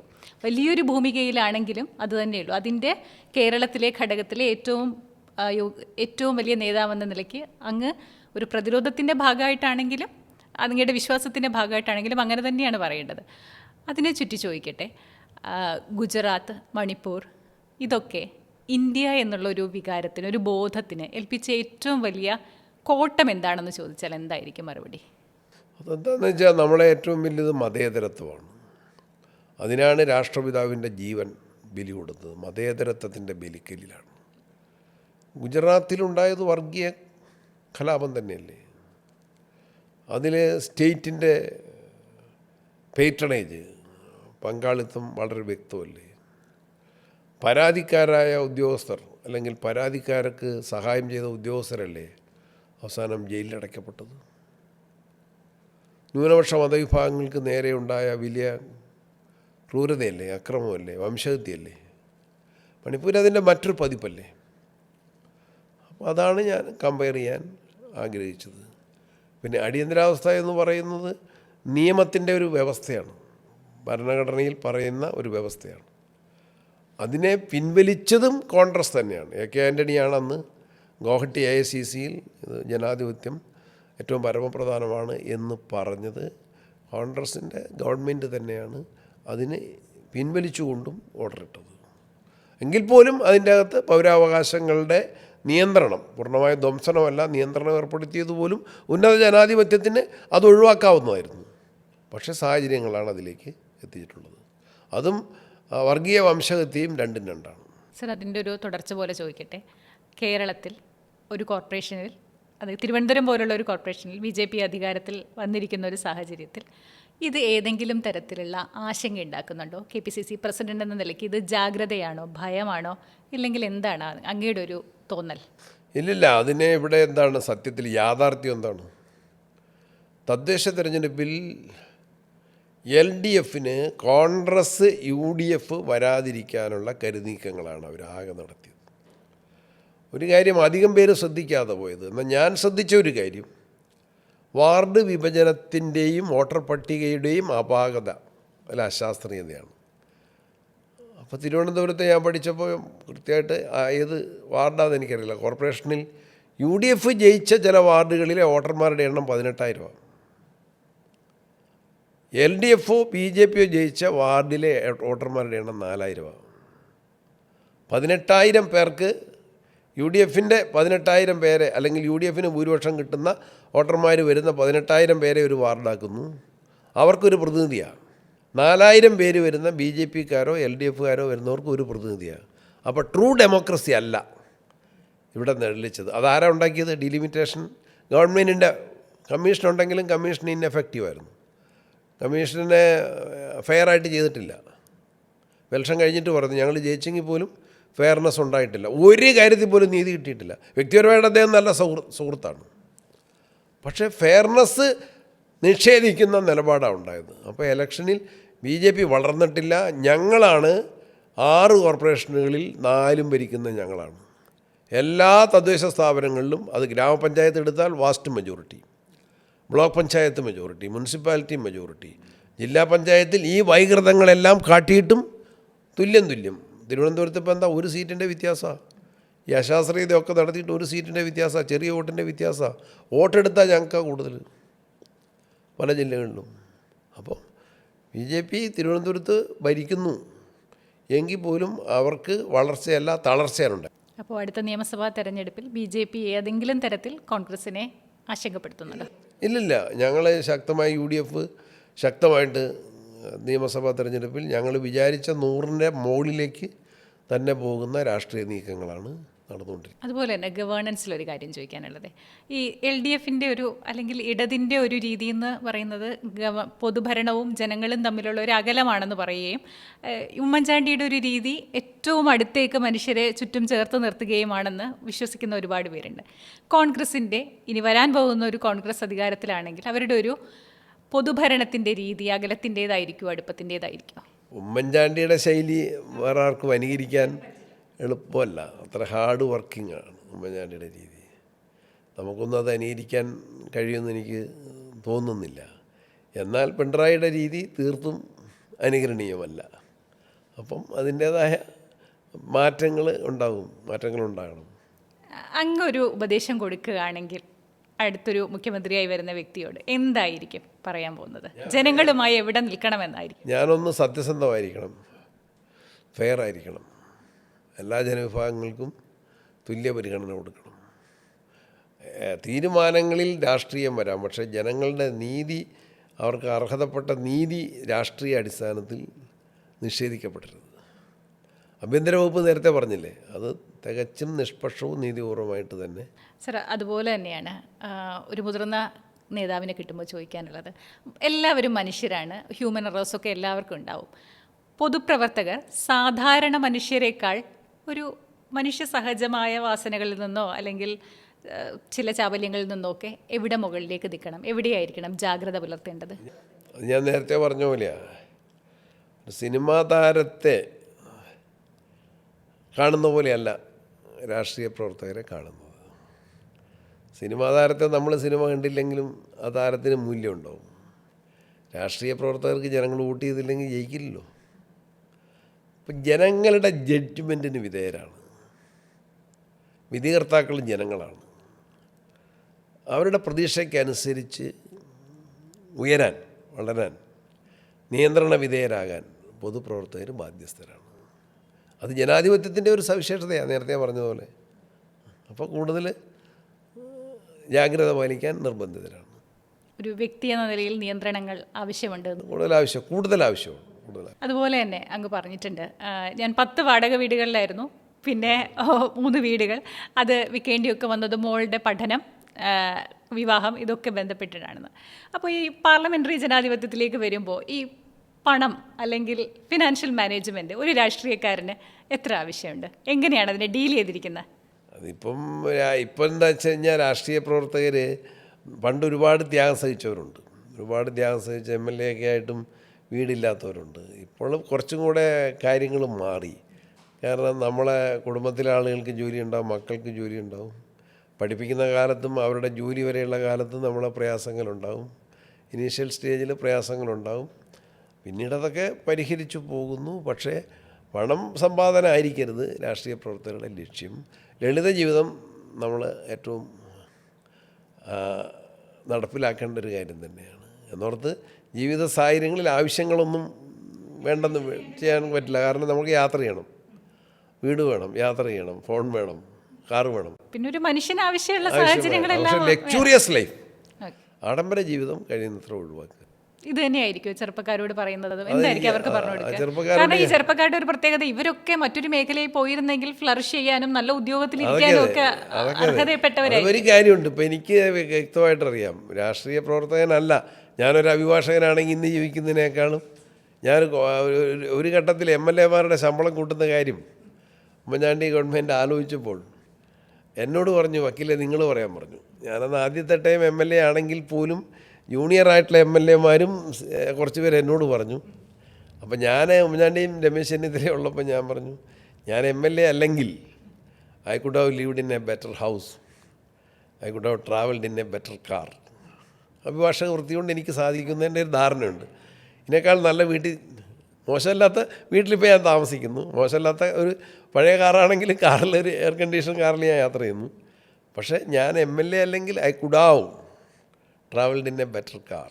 പക്ഷേ കുറ്റബോധം ഇല്ലാത്ത എന്തുകൊണ്ട്? ഒരിക്കലും കുറ്റബോധമില്ല. ഇതാണ് എനിക്ക് പബ്ലിക്കിൻ്റെ മുമ്പിൽ ഞാൻ ആ ലളിത ജീവിതത്തിൻ്റെ സമ്പന്നനല്ലാത്ത എന്നെയാണ് പബ്ലിക് ഇഷ്ടപ്പെടുന്നതെന്ന് എനിക്ക് നല്ല ബോധ്യം. ഈ പറഞ്ഞത് കൊണ്ടാണ് അതിൻ്റെ തുടർച്ചയായിട്ട് 6ാം ക്ലാസ്സിൽ പഠിക്കുമ്പോൾ എനിക്ക് തോന്നുന്നു അങ്ങൊരു കളർ ഡ്രസ്സ് ഇടുമ്പോൾ മോള് പറയുന്നുണ്ട്, അച്ഛൻ എന്നുള്ള ഇമേജ് മാറിപ്പോയി എന്നല്ലേ? അല്ല, മോൾ 6ാം ക്ലാസ്സിൽ പഠിക്കുമ്പോഴായിരിക്കും. ഞാൻ DC സെക്രട്ടറിയാണ്, ഞാൻ വക്കീലായിട്ട് പ്രാക്ടീസ് ചെയ്യുന്നു, വെള്ള ഷർട്ടാണ് ഞാൻ. അത് യൂത്ത് കോൺഗ്രസ്സുകാരുടെ ഡ്രസ് ശൈലിയെക്കുറിച്ച് പറഞ്ഞു വന്നപ്പോഴാണ് ഞാനത് പറയാനിടയായത്. അപ്പോൾ എന്താണെന്ന് വെച്ചാൽ, ഞാനൊരു റോസല്ല, ഒരു പിങ്ക് കളറുള്ള ഒരു നല്ല വിലയുള്ള, വലിയ വിലയല്ല, ഒരു 10-250 രൂപ മീറ്ററിനുള്ള ഒരു കളർ ഷർട്ട് കതറിൻ്റെ മേടിക്കുന്നു. സാധാരണയേക്കാൾ കൂടുതൽ കോസ്റ്റ്ലി ആയിട്ടുള്ള ഒരു ഷർട്ട് മേടിക്കുന്നു. അത് കോടതി പോകുന്നതുകൊണ്ട് വരുമാനമൊക്കെ ഉണ്ട്. അതിട്ടിട്ട് ഞാൻ പോവുകയാണ്. അതിട്ട് കഴിഞ്ഞപ്പോൾ എൻ്റെ മകളിപ്പോൾ ഡോക്ടർ അഞ്ജു റോസ്. അപ്പോൾ ഇങ്ങനെ ഇറങ്ങിയിട്ട് എന്നെ കാണുമ്പോൾ പറഞ്ഞു, സണ്ണി ജോസഫ് എന്ന സങ്കല്പത്തിന് പോർലേറ്റു. അന്ന് അവൾ 6ാം ക്ലാസ്സിൽ പഠിക്കും. 6ാം ക്ലാസ്സിൽ പഠിക്കുന്ന മകളാണത് പറഞ്ഞത്, സണ്ണി ജോസഫ് എന്ന സങ്കല്പത്തിന്. അപ്പോൾ എനിക്കത് മനസ്സിലായതെന്ന് വെച്ചാൽ, ഞാൻ ഈ ഡ്രസ്സ് ഇട്ടിട്ട് ബസ് കയറി പോകുന്ന കാലമാണ്. ചെല്ലുമ്പോൾ എൻ്റെ അടുത്ത സുഹൃത്തുക്കൾ പോലും എന്നെ മനസ്സിലാക്കുന്നില്ല. അവരെന്നെ ഇത് സണ്ണി ജോസഫാ പോകുന്നതെന്ന് അറിയണമെങ്കിൽ വെള്ള ഷർട്ട് ഇട്ട ആൾ പോകണം. അതാണ് മകൾ പറഞ്ഞത്. ഇന്ന് മകൾ ഡോക്ടർ അഞ്ജു ആണ്. അതുപോലെ അങ്ങ് പറയുന്നുണ്ട്, എനിക്ക് എന്നെ വിമർശിക്കാനും എൻ്റെ ഒപ്പം നിൽക്കാനും ഏറ്റവും പറ്റിയ ഒരു പങ്കാളിയെ കൂടിയാണ് എനിക്ക് കിട്ടിയിരിക്കുന്നതെന്ന്. ഫാമിലി ലൈഫിനെ കുറിച്ചൊന്ന് പറയാം. വളരെ സംതൃപ്തം, വളരെ സന്തോഷം, വളരെ. എങ്ങനെയാണ് അവരുടെ ഒരു സപ്പോർട്ടൊക്കെ? അപ്പോൾ ഞാൻ ഒന്ന് എപ്പോഴും സന്തോഷമാണ്. പ്രൊഫഷണൽ ലൈഫ് എപ്പോഴും കയറ്റിറക്കങ്ങളൊക്കെ നേരിടേണ്ടി വരും. അതൊക്കെ വരുമെങ്കിൽ പോലും, സാമ്പത്തിക പ്രയാസമൊക്കെ വരുമെങ്കിൽ പോലും വീട്ടിൽ ചെന്നാൽ എല്ലാം വിമർശിക്കുന്നത് തന്നെ തമാശയായിട്ടാണ് വിമർശിക്കുന്നത്. പേരൊക്കെ പറഞ്ഞ് നമുക്കൊന്ന് പരിചയപ്പെടുത്താം. ഭാര്യയുടെ പേര് എൽസി, ആൾക്ക് അറിയാമല്ലോ, കുറച്ച് പേർക്ക് അറിയാമല്ലോ. അത് നല്ല ഹൗസ് വൈഫാണ്. രാഷ്ട്രീയം നന്നായിട്ട് അറിയാം. എൻ്റെ രാഷ്ട്രീയത്തിലെ എൻ്റെ സുഹൃത്തുക്കൾ ആരാണ്, വെൽവിഷേഴ്സ് ആരാണ്, ഞാൻ കൂടുതൽ സംസാരിക്കുന്ന ആരുമായിട്ടാണ്, യാത്ര ചെയ്യുന്ന ആരുടെ കൂടെയാണ്, എവിടെയൊക്കെ പോകുന്നു എന്നതെല്ലാം ഞാൻ തന്നെ പറയും. അവരെക്കുറിച്ചൊക്കെ ഒരു ധാരണയുണ്ട്. ഇന്ന ആൾക്കാർ നല്ല ആൾക്കാരാണെന്ന് പത്രം വായിച്ചും ടി വി കണ്ടും ഉള്ള അസസ്മെൻ്റ് ഉണ്ട്. മക്കളൊക്കെ എനിക്ക് ചെറിയ പോരായ്മ വന്നാൽ അവരാണ് എൻ്റെ കറക്റ്റീവ് ഫോഴ്സസ്. എങ്ങനെയാണ് ആ വിമർശനങ്ങൾ അല്ലെങ്കിൽ ഒരു ക്രിട്ടിക്കൽ ഇതെങ്ങനെയാണ് നടത്തുന്നത്? അത് ഈ പറഞ്ഞ പോലെ നല്ല പോസിറ്റീവായിട്ടാണ് പറയുന്നത്. മക്കൾ പ്രത്യേകിച്ച് നല്ല. അപ്പോൾ രാഷ്ട്രീയ ബോധ്യമാണത്, ബോധമാണ്, പങ്കാളിത്തമാണ്. എനിക്ക് അതിനെക്കുറിച്ച് നല്ലതേ പറയാനിടവരുതൂ എന്നവരുടെ ആ സാർത്ഥതയും സ്നേഹമായിരിക്കും.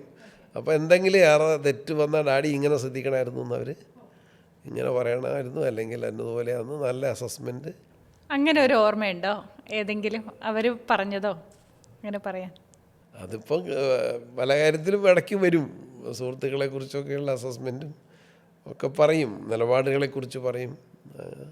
ഓക്കെ സാർ, ഇനി നമുക്കൊരു ക്വിക്കായിട്ടൊരു റൗണ്ടിലേക്കാണ്. അതായത് ഇനി അടുത്ത് UDF ആണ് നിയമസഭാ തെരഞ്ഞെടുപ്പ് കഴിയുമ്പോൾ അധികാരത്തിൽ വരുന്നതെങ്കിൽ നിങ്ങൾ ഉയർത്തിയിട്ടുള്ള ചില പ്രശ്നങ്ങൾ തന്നെയാണ്. ഈ ആശാ വർക്കേഴ്സിൻ്റെ സമരം നമ്മൾ കണ്ടതാണ്. അതിനെന്തായിരിക്കും UDF മുന്നോട്ട് വയ്ക്കുന്ന ഒരു? അവരുടെ ന്യായമായ ആവശ്യങ്ങൾ അംഗീകരിച്ച് തന്നെ പോകും. അവർ ജീവിക്കാൻ വേണ്ടിയാണ് ആ സമരം നടത്തിയത്. അതിനോട് ഒരു കാരണവശാലും അവഗണനയോ അവജ്ഞയോ പാടില്ല.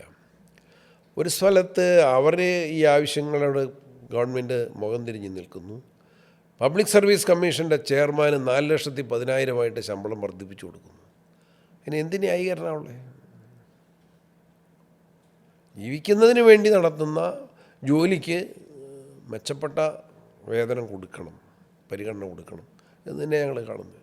അതുപോലെ ഈ സ്ത്രീ ശാക്തീകരണം അല്ലെങ്കിൽ സ്ത്രീകളുമായി ബന്ധപ്പെട്ട ഏരിയയിൽ എവിടെയൊക്കെയാണ് ഒരു തിരുത്തൽ വേണ്ടത്? എന്തായിരിക്കും നിങ്ങൾ മുന്നോട്ട് വയ്ക്കുന്ന ഒരു വിമൺ എംപവർമെൻറ്റ്? സ്ത്രീ ശാക്തീകരണത്തിന് പഞ്ചായത്തി രാജ് വളരെയേറെ. ഇപ്പോൾ തന്നെ ഒരു കാര്യം ഞാൻ മാധ്യമങ്ങളിൽ നിന്ന് വായിച്ചതാണ്. ജയിച്ചു വന്ന തദ്ദേശ സ്ഥാപനങ്ങളിൽ ജയിച്ചു വന്ന ജനപ്രതിനിധികളിൽ LDFന് ജയിച്ചതിനേക്കാളും 2000-ലധികം പേര് UDFൻ്റെ ജനപ്രതിനിധികളായിട്ട് വനിതകൾ വന്നിട്ടുള്ളത് ഞാൻ അനുഭവത്തിലും മനസ്സിലാക്കാൻ സാധിച്ചു. വനിതകളായിട്ടുള്ള ജനപ്രതിനിധികൾ വളരെ ഫെയറായിട്ടാണ് പോകുന്നത്. അവരുടെ ഉത്തരവാദിത്തങ്ങൾ കൃത്യമായിട്ട് നിർവഹിക്കുന്നതിൽ, സത്യസന്ധമായിട്ട് നിർവഹിക്കുന്നതിൽ, കഠിനാധ്വാനത്തിൽ അവർ പരിശ്രമിക്കുന്നു എന്നാണ് ഞാൻ മനസ്സിലാക്കുന്നത്. അപ്പോൾ ആ ഒരു ശാക്തീകരണത്തിൻ്റെ മെയിൻ ഇഷ്യൂസ് അതുതന്നെയാണ്. പിന്നെ കുടുംബശ്രീയും ആ കാര്യത്തിൽ നന്നായിട്ട് സംഘടനകളും ഇപ്പം സജീവമായിട്ട് പ്രവർത്തിക്കുന്നുണ്ട്. വനിതാ സംഘടനകളും ശക്തമായിട്ട് പ്രവർത്തിക്കും. ഈ കോൺവെർസേഷൻ ഒരു വൈൻഡപ്പിലേക്ക് എത്തുമ്പോൾ വിട്ടുപോയ 2 കാര്യങ്ങളുണ്ട്. ഒന്ന്, ഉമ്മൻചാണ്ടി തന്നെ നിൽക്കുന്ന ഒരു സദസ്സിൽ അങ്ങയോട് ആരാണ് ഗുരു എന്ന് ചോദിക്കുമ്പോൾ അത് അങ്ങ് AK ആൻ്റണിയുടെ പേര് പറയുന്നുണ്ട്. എങ്ങനെയാണ് AK ആൻ്റണിയായിട്ടുള്ള ഒരു സൗഹൃദം അല്ലെങ്കിൽ ഒരു ബന്ധം? അദ്ദേഹം KPCC പ്രസിഡൻ്റ് ആകുമ്പോൾ ഞാനൊരു KSU പ്രവർത്തകൻ മാത്രമാണ്. പിന്നെ ഞാൻ അദ്ദേഹം ഓർമ്മിക്കാനിടയില്ല 2 കാര്യം കഴിഞ്ഞു. എന്നാൽ ഓർമ്മിക്കുന്ന ചില കാര്യങ്ങളുണ്ട്. ഞാൻ യൂത്ത് കോൺഗ്രസിൻ്റെ ബ്ലോക്ക് പ്രസിഡൻ്റായിട്ട് നിൽക്കുമ്പം അദ്ദേഹത്തിൻ്റെ ഒരു കത്ത് എനിക്ക് വരികയാണ്. സണ്ണി അയച്ച കത്ത് കിട്ടി. അത് ഞാൻ പരിശോധിക്കുന്നുണ്ട്, പരാതി പോലെ. അപ്പം ഞാൻ പ്രസിഡൻ്റ് വിളിക്കുന്നത് ഇപ്പോഴും. ഞാൻ ഒരു കത്തയച്ചു. ഞാനിങ്ങനെ ഒരു കത്തയച്ചിട്ടില്ല. അപ്പോൾ എൻ്റെ പേരിൽ ആരോ ഒരു വ്യാജ കത്തയച്ചതാണ്. ഞാൻ അങ്ങേക്കൊരു കത്തയച്ചിട്ടില്ല. അപ്പോൾ എന്താണ് ആ കത്തിൻ്റെ ഉള്ളടക്കം എന്നറിയാൻ ആഗ്രഹമുണ്ട്. ആരാണതിലെ കുബുദ്ധി, എന്താണ് എന്നെക്കൊണ്ട് എൻ്റെ പേരിൽ പറഞ്ഞത്? അപ്പോൾ പുള്ളി പറഞ്ഞു അത് മറന്നേക്ക്. അതാണ് പുള്ളിയുടെ പക്വത. ഞാൻ ചെറുപ്പത്തിൽ എൻ്റെ പേരിൽ വ്യാജക്കത്തയച്ചത് ആരാണെന്ന് അറിയണമെന്ന് ഞാൻ പറയുമ്പോൾ AK അത് മറന്നേക്കെന്ന് പറഞ്ഞു. അതൊരു ഉപദേശമാണ്. പിന്നെ ഞാൻ കോഴിക്കോട് ലോക്കലിൽ പഠിക്കുന്ന സമയത്ത് അദ്ദേഹം KPCC പ്രസിഡൻറ്റ്. അപ്പോൾ എൻ്റെ നാട്ടിൽ വരികയാണ്. വരുന്നത് വീക്ഷണ പത്രത്തിൻ്റെ ഫണ്ട് കളക്ഷന് വരികയാണ്. അപ്പോൾ ഉളിക്കല്ലിൽ വൈകുന്നേരം 6 മണിക്ക് നിശ്ചയിച്ച പരിപാടിക്ക് എത്തുന്നത് രാത്രി 1:30 മണിക്കാണ്. പൊടിയൊക്കെയുള്ള റോഡിലൂടെ, റോഡൊന്നും ടാർ ചെയ്തിട്ടില്ല. അപ്പോൾ വരുമ്പോൾ ഞാൻ മൈക്ക് പോയിൻറ്റിൽ അനൗൺസ്മെൻറ്റ് ചെയ്യുന്ന പയ്യനാണ്.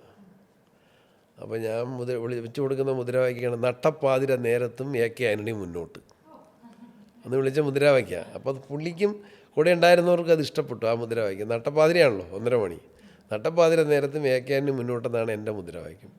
അപ്പോൾ ആ മുദ്രാവാക്യം വിളിക്കുന്ന പയ്യൻ ആരാണെന്ന് എന്നെ ശ്രദ്ധിച്ചിട്ടുണ്ടാവും. അത് കഴിഞ്ഞ് ഈ വീക്ഷണം ഫണ്ടിൻ്റെ അത് കേരള രാഷ്ട്രീയം അറിയുന്നവർക്കറിയാം. ആ ഫണ്ട് കളക്ഷൻ കണ്ണൂരിൽ നിന്ന് പൂർത്തീകരിച്ച് പുള്ളി കോഴിക്കോടേക്ക് പോവുകയാണ് കാറിൽ. പോകുന്ന വഴിക്ക് തലശ്ശേരിയിൽ നിന്ന് പുള്ളിക്ക് ആക്സിഡൻ്റായി. കാറ് ഒരു ബസ്സിന്, ഗീതാ ബസ്സാണെന്ന് എൻ്റെ ഓർമ്മ, ഗീതാ ബസ് കാറിനിടിച്ച് അതിൻ്റെ താടിയെല്ലിന് പൊട്ടൽ വന്നു AKയുടെ. പുള്ളി കോഴിക്കോട് മെഡിക്കൽ കോളേജിൽ അഡ്മിറ്റ് ചെയ്യുന്നത്. ഞാനന്ന് കോഴിക്കോട് ലോ കോളേജ് സ്റ്റുഡൻ്റാണ്. അപ്പോൾ കോളേജിൽ ചെന്ന് എല്ലാ ദിവസവും ആശുപത്രിയിൽ പോയി. മെഡിക്കൽ കോളേജിലെ അന്നത്തെ പുള്ളി MLA കൂടെ ആണല്ലോ AK ആന്റണി. അപ്പോൾ VIP വാർഡ്, പേ വാർഡിലായിരിക്കും ഉണ്ടാകുക. അവിടെ ചെന്ന് ഇങ്ങനെ സംസാരിക്കുമ്പം, പ്രസിഡൻ്റ് എന്ന് വിളിച്ച് സംസാരിക്കുമ്പം നമ്മളെ കൂടുതൽ മനസ്സിലാക്കാനും വിദ്യാർത്ഥി പ്രവർത്തകരെല്ലാം കൂടെ ചെന്ന്, അപ്പോൾ ആ ഒരു സൗഹൃദം ഇപ്പോഴും ഞാനീ പറഞ്ഞ 2 കാര്യം അദ്ദേഹം ഓർമ്മിക്കുന്നുണ്ട്. ഈ 2 കാര്യവും ഇന്നലെയും ഞങ്ങൾ തമ്മിൽ സംസാരിച്ചപ്പോൾ പറഞ്ഞു വന്ന കാര്യങ്ങളാണ്. ആ ഒരു സൗഹൃദം കൂടി, പിന്നെ ആദർശത്തിൻ്റെ ഒരു കുറച്ചും കൂടി വ്യക്തതയുള്ള, ദൃഢതയുള്ളത് അദ്ദേഹമാണ്. ബുദ്ധി രാഷ്ട്രീയത്തിലും ഒട്ടും മോശമല്ല. മലബാർ രാഷ്ട്രീയത്തിലേക്ക് സജീവമാവണമെന്ന് അദ്ദേഹം പറഞ്ഞിട്ടുമുണ്ട് അല്ലേ? ഒരിക്കലും എന്നോട് പറഞ്ഞു. അത് ശരി, അതൊക്കെ നിങ്ങളെന്തോ ഇങ്ങനെ മനസ്സിലാക്കി. ഞാൻ സീറ്റ് ചോദിച്ചപ്പോൾ, ചെറുപ്പത്തിൽ സീറ്റ് ചോദിച്ചപ്പോൾ സീറ്റ് തരാൻ പറ്റിയിട്ടില്ല. അന്നേരം എന്നോട് 2 തോളത്തും കൈ പിടിച്ചിട്ട് പറഞ്ഞു, പഴയ MLA ഹോസ്റ്റലിൽ അദ്ദേഹത്തിൻ്റെ മുറി 219 ആ മുറിയിൽ, സണ്ണി മലബാറിലെ കോൺഗ്രസിൻ്റെ നേതൃരംഗത്ത് വരേണ്ട ആളാണ്, അതുകൊണ്ട് ധൃതി പിടിക്കരുതെന്ന് പറഞ്ഞു. അതെനിക്ക് നല്ല പാഠമായിരുന്നു. സർ, അതുപോലെ തന്നെ അറിയാൻ ആഗ്രഹമുണ്ട്, നിങ്ങൾ ഈ നിയമസഭയിൽ ഒരുമിച്ച് അടുത്തടുത്ത സീറ്റ് പങ്കിട്ടയാളാണ് ഇപ്പോൾ പ്രതിപക്ഷ നേതാവ്.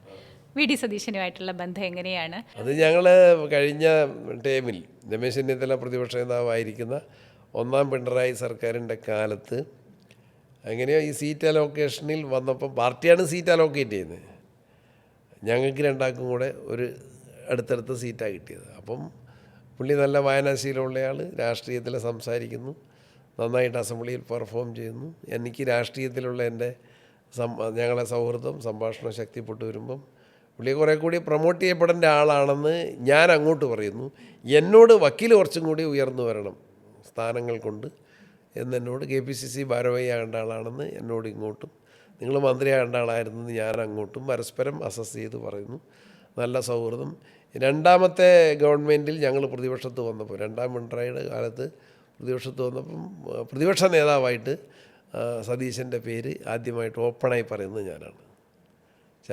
പത്രത്തിലൊക്കെ വന്നായിരുന്നു. രമേശുമായിട്ടുള്ള എല്ലാ സൗഹൃദവും നിലനിർത്തിക്കൊണ്ട് സതീശൻ്റെ പേര് പറഞ്ഞു. അപ്പം അത് അങ്ങോട്ടും ഇങ്ങോട്ടും പരസ്പരം സഹായിച്ച് തന്നെ നിൽക്കുന്നു. അതുപോലെ കോൺഗ്രസ്സിൽ ഒരു വലിയ യുവനിര ഉയർന്നു വരുന്നുണ്ട് എന്നുള്ള ഒരു വലിയ ഒരു തോന്നലുണ്ടാക്കി. അതായത് ബൽറാമുണ്ട്, ഷാഫിയുണ്ട്, ശബരിയുണ്ട്, ഇങ്ങനെ കുറേ ആൾക്കാരുടെ പേരുകളൊക്കെ. ഈ യുവനിര ഇപ്പോഴും സജീവമാണ്. എന്താണ് അടുത്ത കോൺഗ്രസിൻ്റെ ഒരു, എങ്ങോട്ടാണ് നിങ്ങൾ വച്ച് നീട്ടാൻ പോകുന്നതെന്നുള്ള? വളരെ കഴിവുറ്റ, നല്ല വിനയമുള്ള, രാഷ്ട്രീയ പക്വതയുള്ള, നല്ല ബുദ്ധിശക്തിയുള്ള, നല്ല വിദ്യാഭ്യാസ യോഗ്യതയുള്ള നിരവധി ചെറുപ്പക്കാരുള്ള ഒരു പാർട്ടി.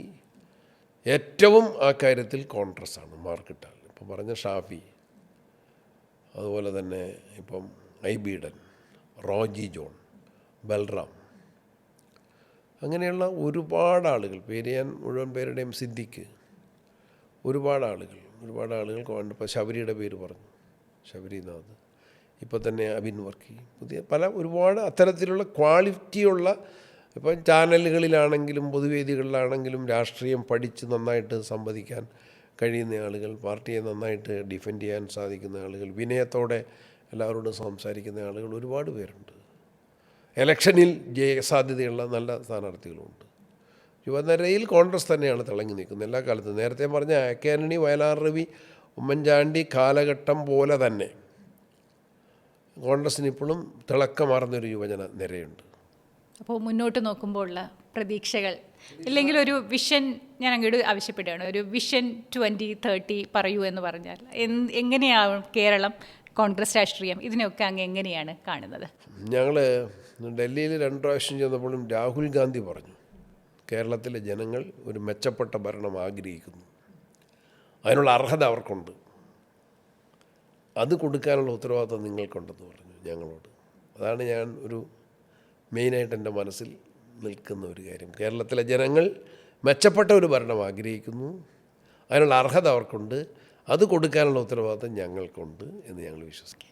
അതുപോലെ തന്നെ അവസാനത്തെ ചോദ്യം, അങ്ങൊരു 50 വർഷത്തിലധികമായി സജീവ രാഷ്ട്രീയത്തിലുണ്ട്. ഇനി ഒരു ലെഗസി, അതായത് സണ്ണി ജോസഫിൻ്റെ രാഷ്ട്രീയ ലെഗസി ഇങ്ങനെയായിരിക്കണം കുറിക്കപ്പെടേണ്ടതെന്ന് പറഞ്ഞാൽ അതെങ്ങനെ എഴുതി തീർക്കാനാണ്?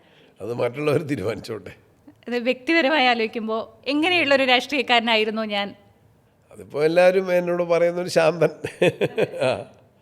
എന്നാണ് പറയുന്നത്. എൻ്റെ കൂടെ സൗമ്യതയും കൂടെ കൂട്ടിയാൽ, ഇന്നിപ്പോൾ നമ്മളെ പരിപാടിയിൽ ഷാഫി വെൽക്കം ചെയ്തപ്പോൾ എന്നെ ജെൻറ്റിൽമാൻ എന്ന് വിളിച്ചു. I am thankful to him. ആ പരിഗണന എനിക്ക് നൽകുന്നതിൽ. സാർ, ഒരുപാട് സന്തോഷം. തിരക്കിനിടയിൽ നിന്നാണ് ഓടി വന്നതെന്നറിയാം. വളരെ നല്ലൊരു, എന്നെ സംബന്ധിച്ച് വളരെ നല്ലൊരു അനുഭവമായിരുന്നു ഈ സംഭാഷണം. ഒരുപാട് നന്ദി. Thank you very much. Thank you.